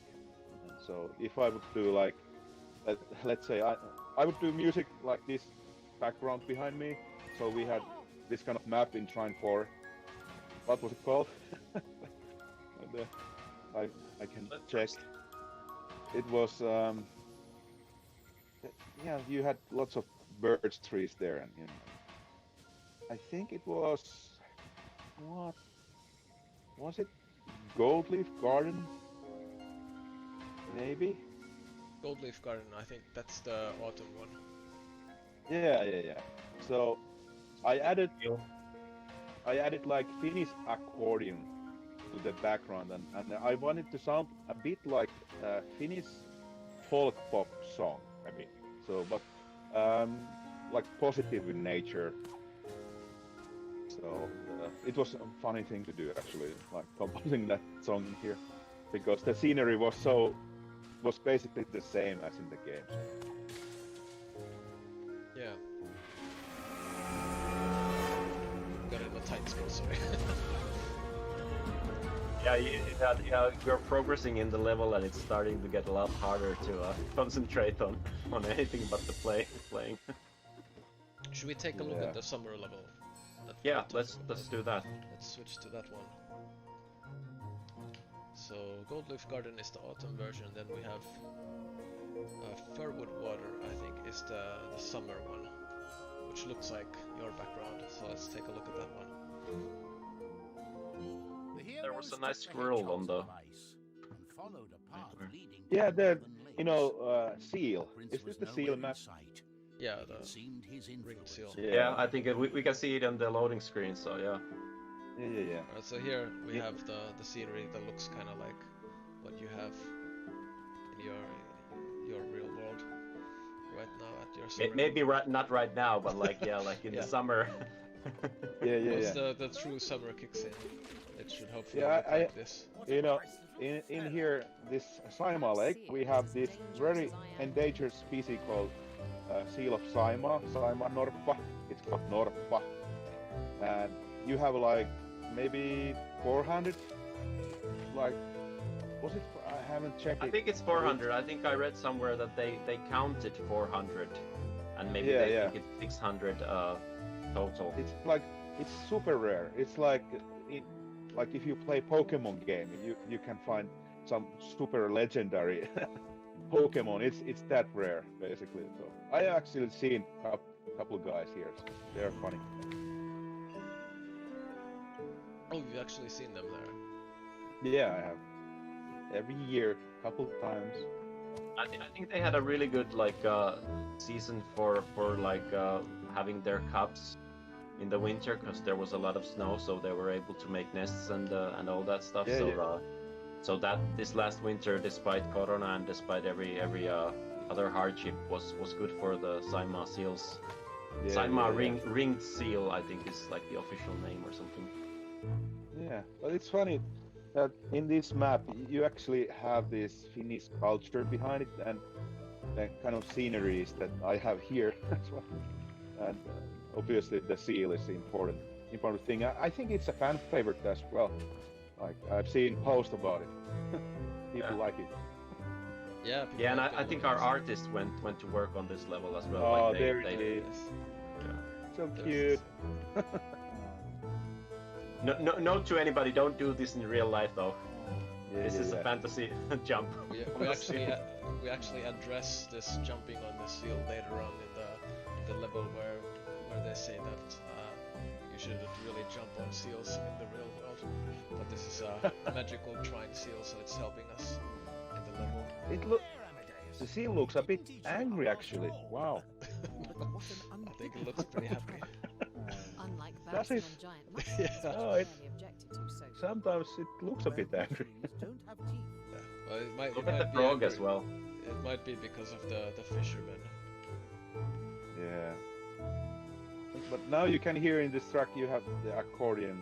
Like, I wanted to do like a bit like this Eastern Finland Saimaa kind of sound to the track as well.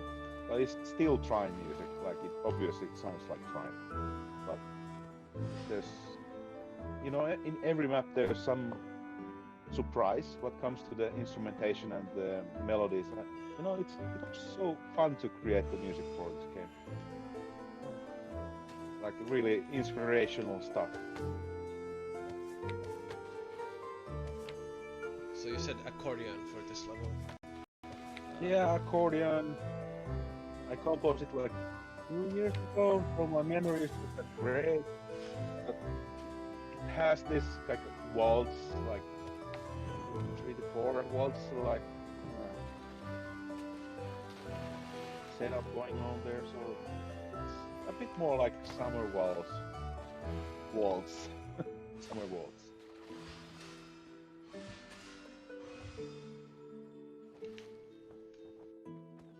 Yeah, it definitely sounds like summer. The first thing kind of that comes to mind with listening to this music, for me at least, is like a summery landscape, peaceful and. But like you said, that people like to listen the trine music, like when they do study and they read books, and it's like I designed it in a way that it really does feel like relaxing for the most part. There's obviously couple missions in Trine 4 and maps that are more scarier than others, but like overall soundtrack setup is like chill. Except now when we have to combat. Yeah.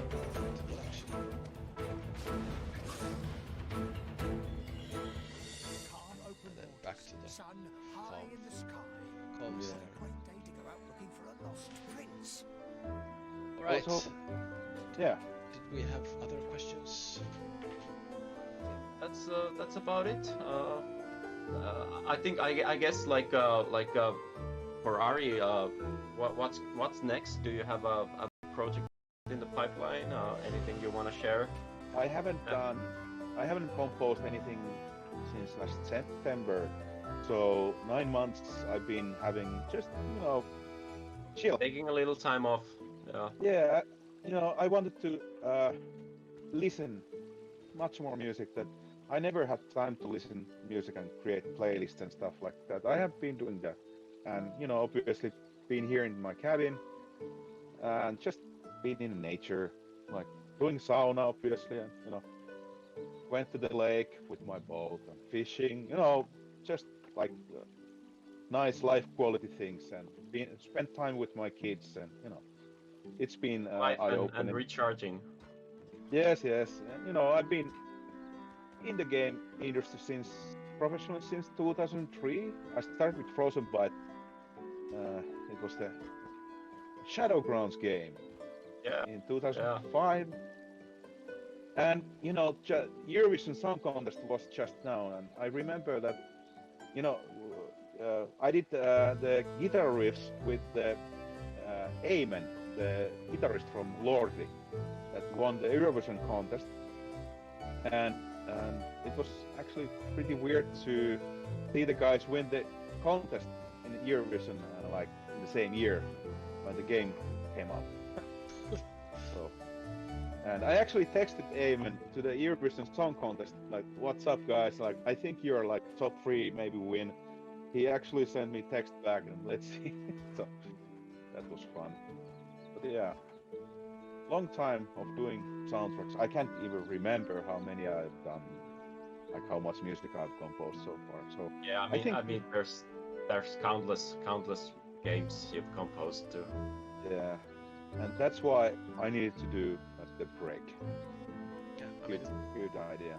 It's good to take a while and recharge and get your strength back, and with some fresh ideas. And hopefully we'll see more Trine music and other projects from you. But I'm I think in like after summer, I think my situation it's much more composer friendly, and I start doing stuff again, and so it seems good. So I'm recharged, and it's actually cool to see the Trine gameplay and hear the music again. I think I have to listen to the Trine music myself again. Yeah. Well, just getting the vibe. I'm gonna go to Spotify and listen to all the all the songs again, or on the Steam player. So yeah, and remember to check the DLC music. It's in Spotify, even if the console players cannot play it yet, but the soundtrack is on Spotify as well. Yeah, sounds like a good thing. Yeah. Well, thanks everybody for joining. Thanks Ari, thanks Joel, and Thank I you. guess we'll wrap it up here and go listen to some music and enjoy the summer. So Yeah, let's do that. all right. Thanks. Bye. Thank you. Thank you.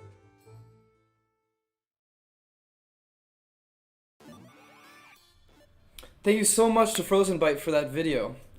Next up, another French composer. We have Aurélien with Don't Forget Me. It's a jazz punk adventure, and you play as an amnesiac, and you slowly have to dive into people's minds to uncover who you really are. Some pretty funky stuff. Aurélien is now going to talk to you about the game's music. Let's go. Aurélien Montero, and I'm the composer and sound designer of Don't Forget Me. For people who don't know what this game is, Don't Forget Me is a narrative cyberpunk game where you dive into the memories of your patients, use your own observations to unwrap their minds and uncover a dark conspiracy set to claim dominion over humanity. In this presentation, I'm gonna talk about the audio artistic direction and how I compose the music of this game. The initial idea of the creators was to use only jazz, to create contrast between the neo-noir jazz soundtrack and the cyberpunk universe of this game. But I was thinking it would be more interesting to mix genres, use jazz to anchor the relationship of this world with the past, and use electronic music to symbolize the whole cyberpunk electronic side of this universe. And also mix some punk rock influences with some guitars, drum and bass parts. In the universe of Don't Forget Me, there's some link between digital and analog technology. So my idea was to use analog and digital synthesizers plus some digital effects to create a link between the story of the game and the music. Another of my idea was to mix genres, because Don't Forget Me mixes the influences in a futuristic society. We can expect to have a strong cultural mix, but we don't see much of that. So I think it was important to represent it by the mix between electronic, punk and jazz music. One of the last ideas for this project was to add vocals. Initially I was thinking about one song in French because you know the studio is French, so... But in the end I proposed to the team to add another music with vocals, but this one in English, again to echo the multiculturalism of the universe. So, now that you have the main idea, let's dive into some tracks. Here's an extract of our first music called Ederel.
So, this is a theme that is played when the player decides to join the Forgotten, a revolutionary terrorist group.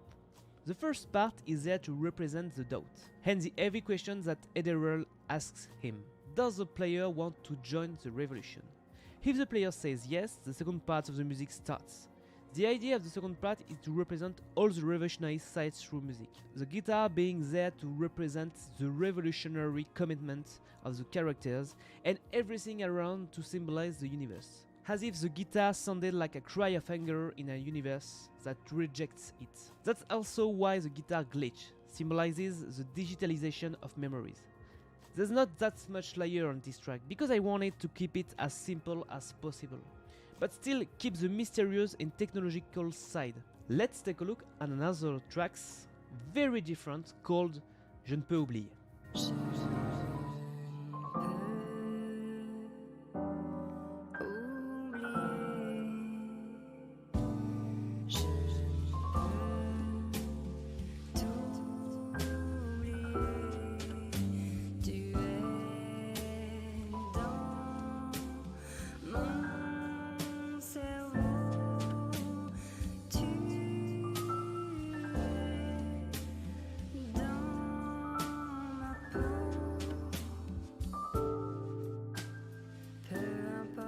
que je fais.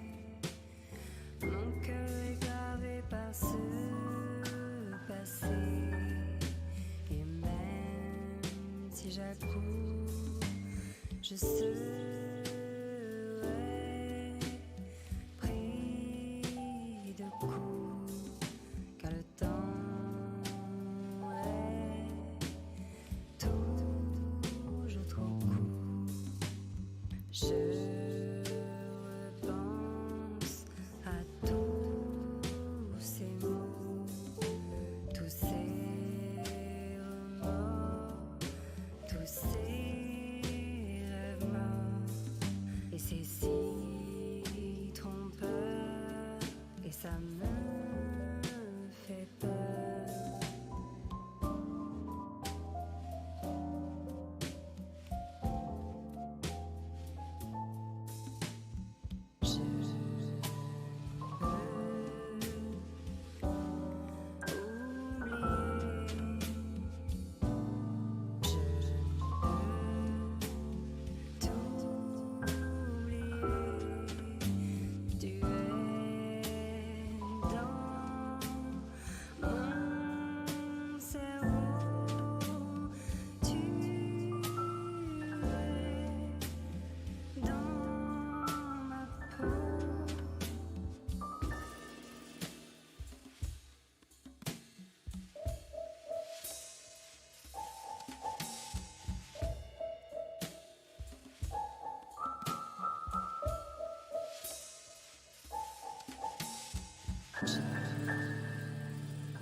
In this track, I tried to keep it as simple as possible. A drum, a piano, a double bass, and a voice. The idea was to get as closer as possible to the bar jazz genre. So first I composed a music track that was suitable for it, and then I incorporated lyrics. For the writing of the lyrics, I incorporated a part of Bernard's life. Since it's Bernard's favorite place, I thought it would be interesting to have his own story reflected in the music he can find there, as if the place was a reflection of his soul. And the music being in French, it allows the people who don't speak French to be a bit disoriented and not necessarily to linger on the lyrics. But if you dig a bit, you can potentially learn things, and that's what I thought was interesting. Last but not least, the theme of the main character, Fran.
The theme of Fran is very electronic.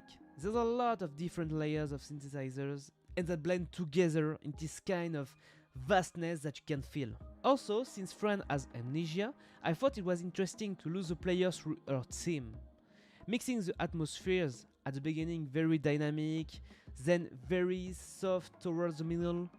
Also, we don't know much about her in the game, but if you listen to her theme and some other music, you can probably understand her whole story. You just have to listen. So, that's it for the soundtrack. If you want to listen more of it, you can find it on Spotify, Deezer, Apple Music, Steam, GOG, and you can also buy the game on Steam and GOG. If you have any question, feel free to contact me at aurelien.montero@gmail.com. See you and have a nice time at Safe and Sound.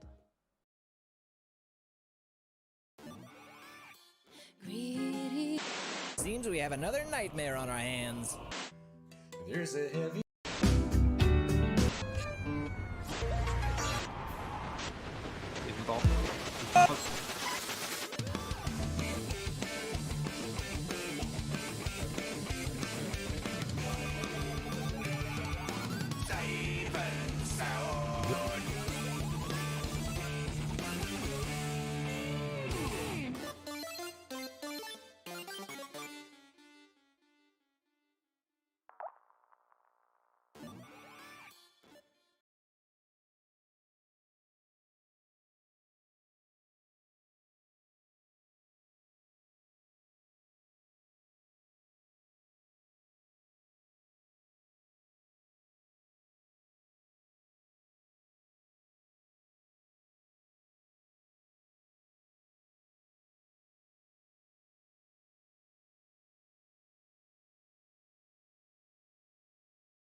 Hey everyone, and welcome to the Save and Sound Day 2 finale.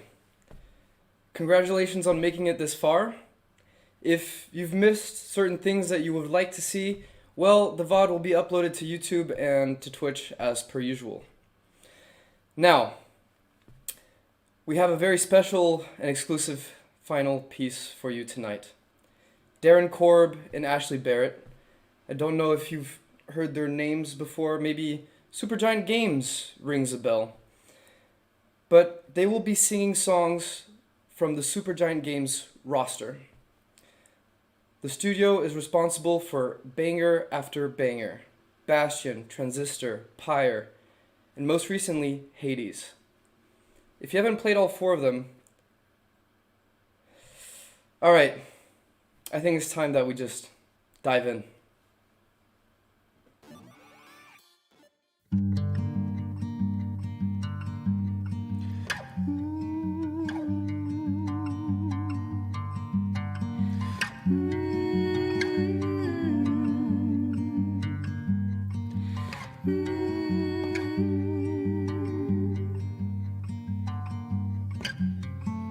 Hero gods, my desperate plea to see my love beside me.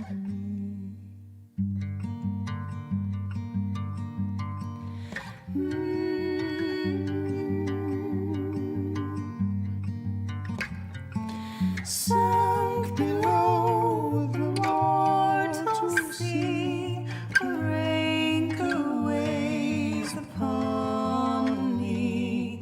Fasten tether onto me, that she may rise to sail free. Don't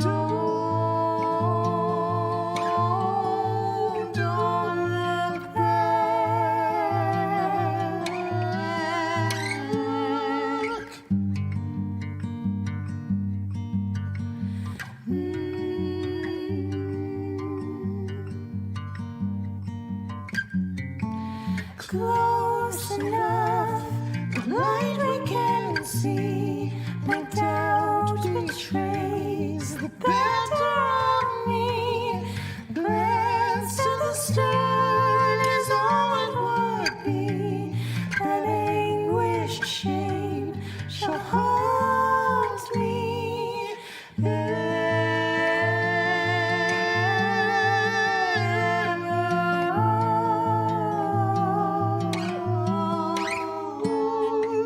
Calm seas, winds the lee, but now the squalls upon us we're foundering, drowning.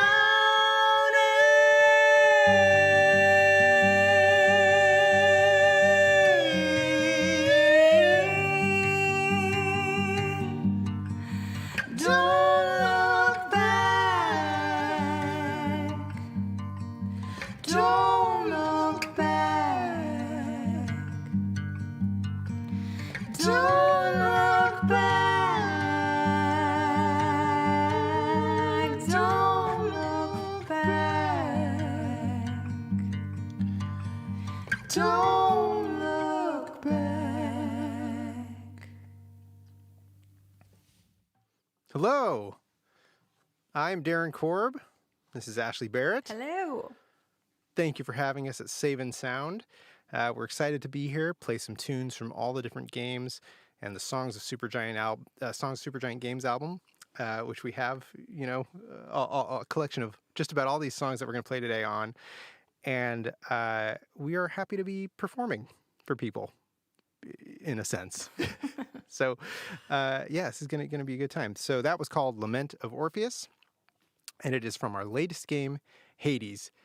And the next song we're going to play is from an entirely different game, from an older game, the one that came just before Hades, and it's a game called Pyre. And it is a game that one could describe as being a wizard basketball game. Technically, we don't describe it that way officially, but one could maybe describe it that way if they wanted to. And the song is called In the Flame. And before we play that song, I'm going to do a little magic trick where I snap my fingers and then my guitar is magically in tune, so you don't have to sit here and watch me do that. Okay, you ready, Ashley? Ready for this? Ready. Okay, here we go. See? Totally in tune now. Look at that. Okay, you ready, Ashley? So ready. Let's do it. When the stars align, the rights shall come to bear. Illuminate the signs. The exiles shall be there. All are not the same, but three shall be as one. Freedom in the flame, the end has just begun. Strands may break alone, but twisted make a break. Together on their own, the journey shall be made.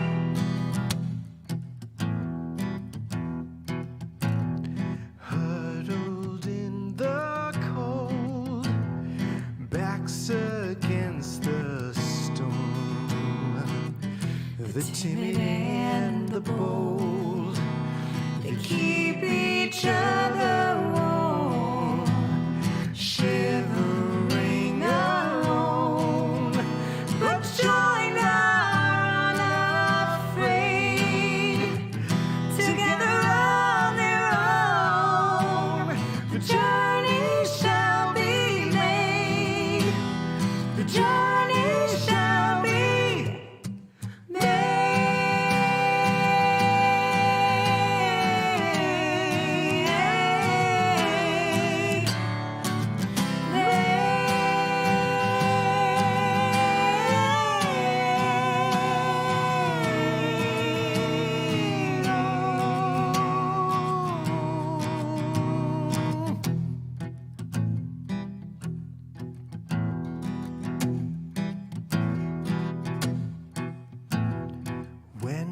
the stars align, the rights shall come to bear.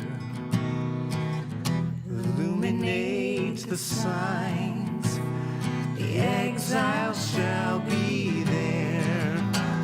Strength may break alone, but twisted make a break. Together on their own, the journey shall be made. The journey shall be made. The journey shall be made. The journey shall be made.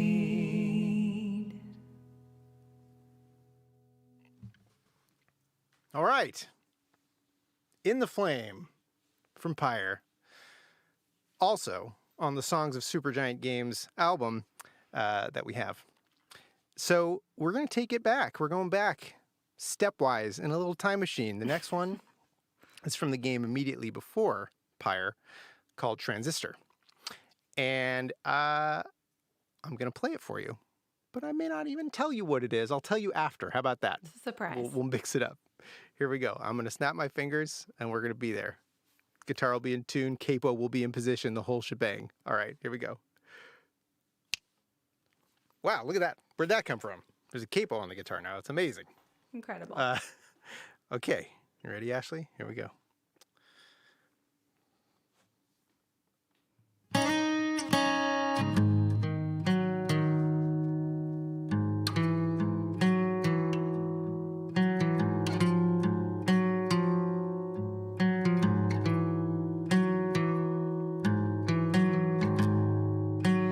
Just skin and bones, nothing inside.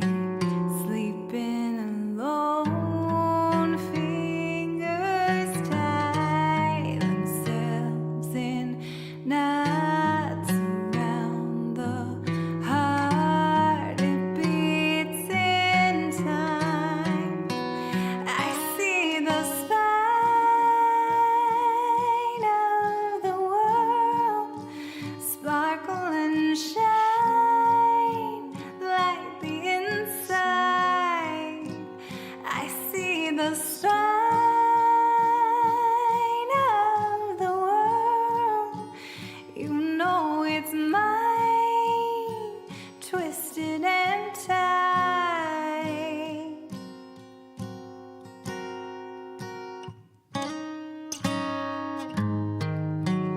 You always go walking on coals.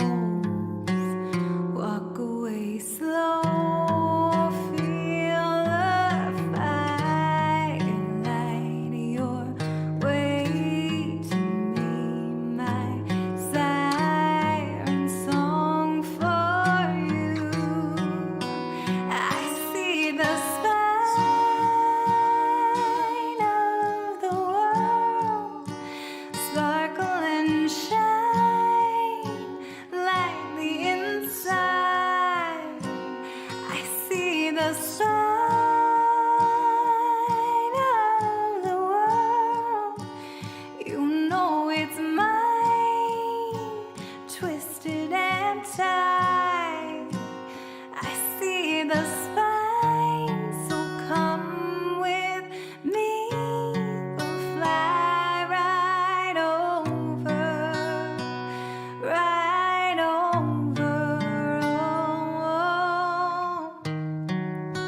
Watch it break if we get closer, much closer. I see the spine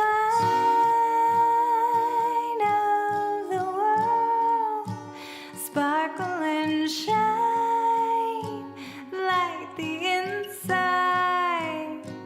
I see the sign of the world. I know it's mine, twisted and tied.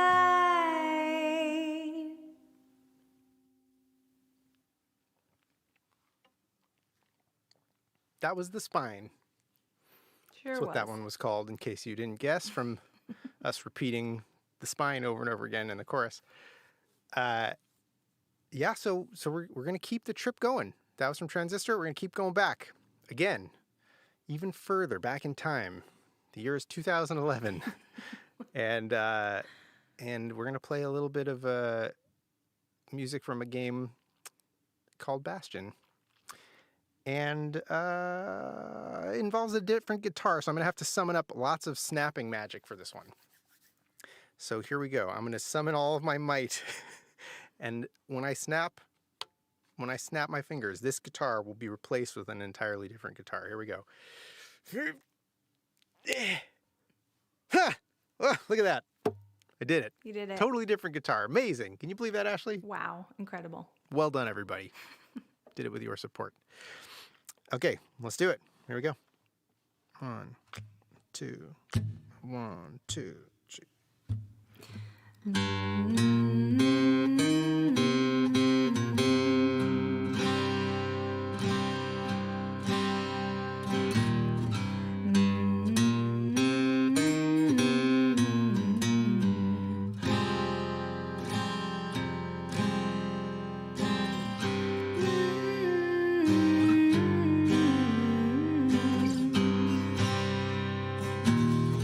I dig my hole, you build a wall.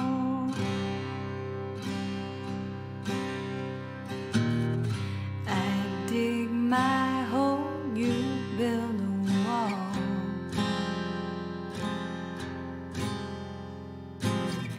One day that wall is gonna fall.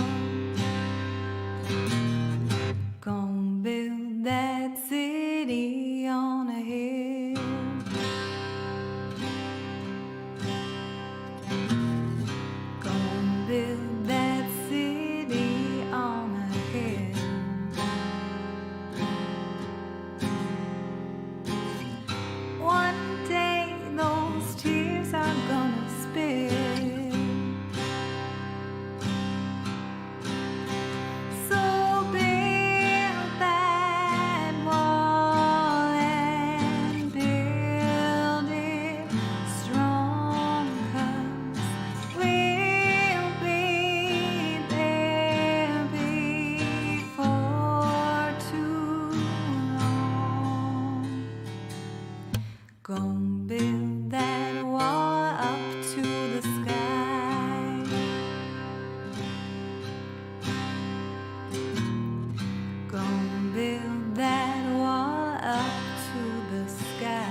right. Well, we've taken a tour through all 4 Supergiant games. We're almost at the end here. We've got one more song we're going to do for everybody. And we're going to go all the way back to the present now and play another tune from Hades. But again, it involves the other guitar, so I'm going to snap my fingers, and we're gonna be in other guitar land for the final tune. You ready, Ashley? Ready. Okay, I'm going to need a lot of help on this one. I'm going to muster all my strength again because I got to switch guitars here. Here we go.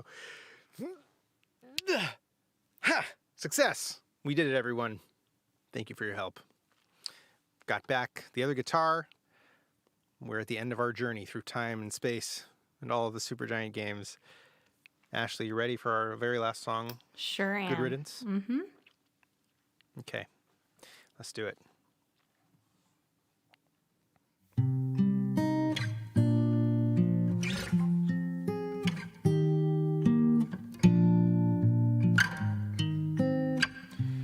Farewell to all the earthly remains.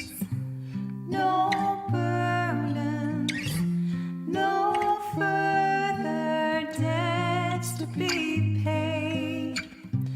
Atlas can rest his weary bones. The weight of the world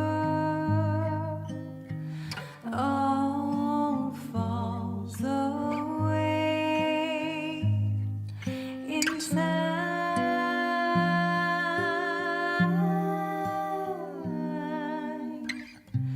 Goodbye to all the plans that we made.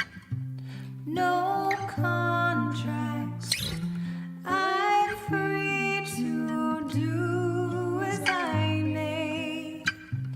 No hunger, no slave except a dream. My old and worn, safe from all harm. Come,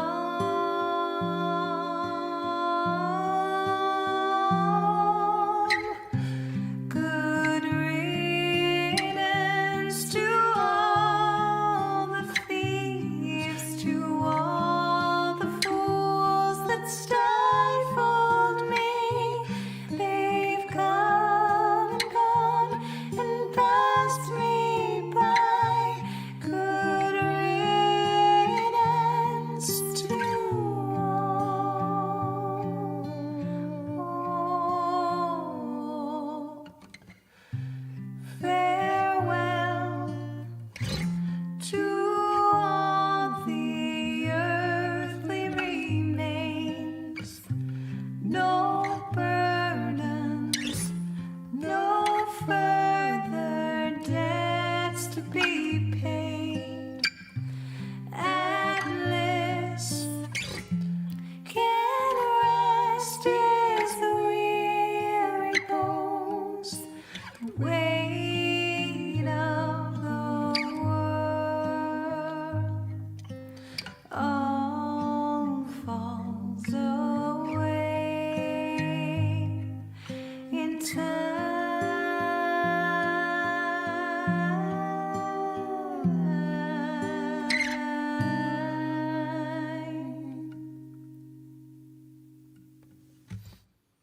Bye, everybody. Thank you to Save and Sound for having us. Thank you. Have a good one.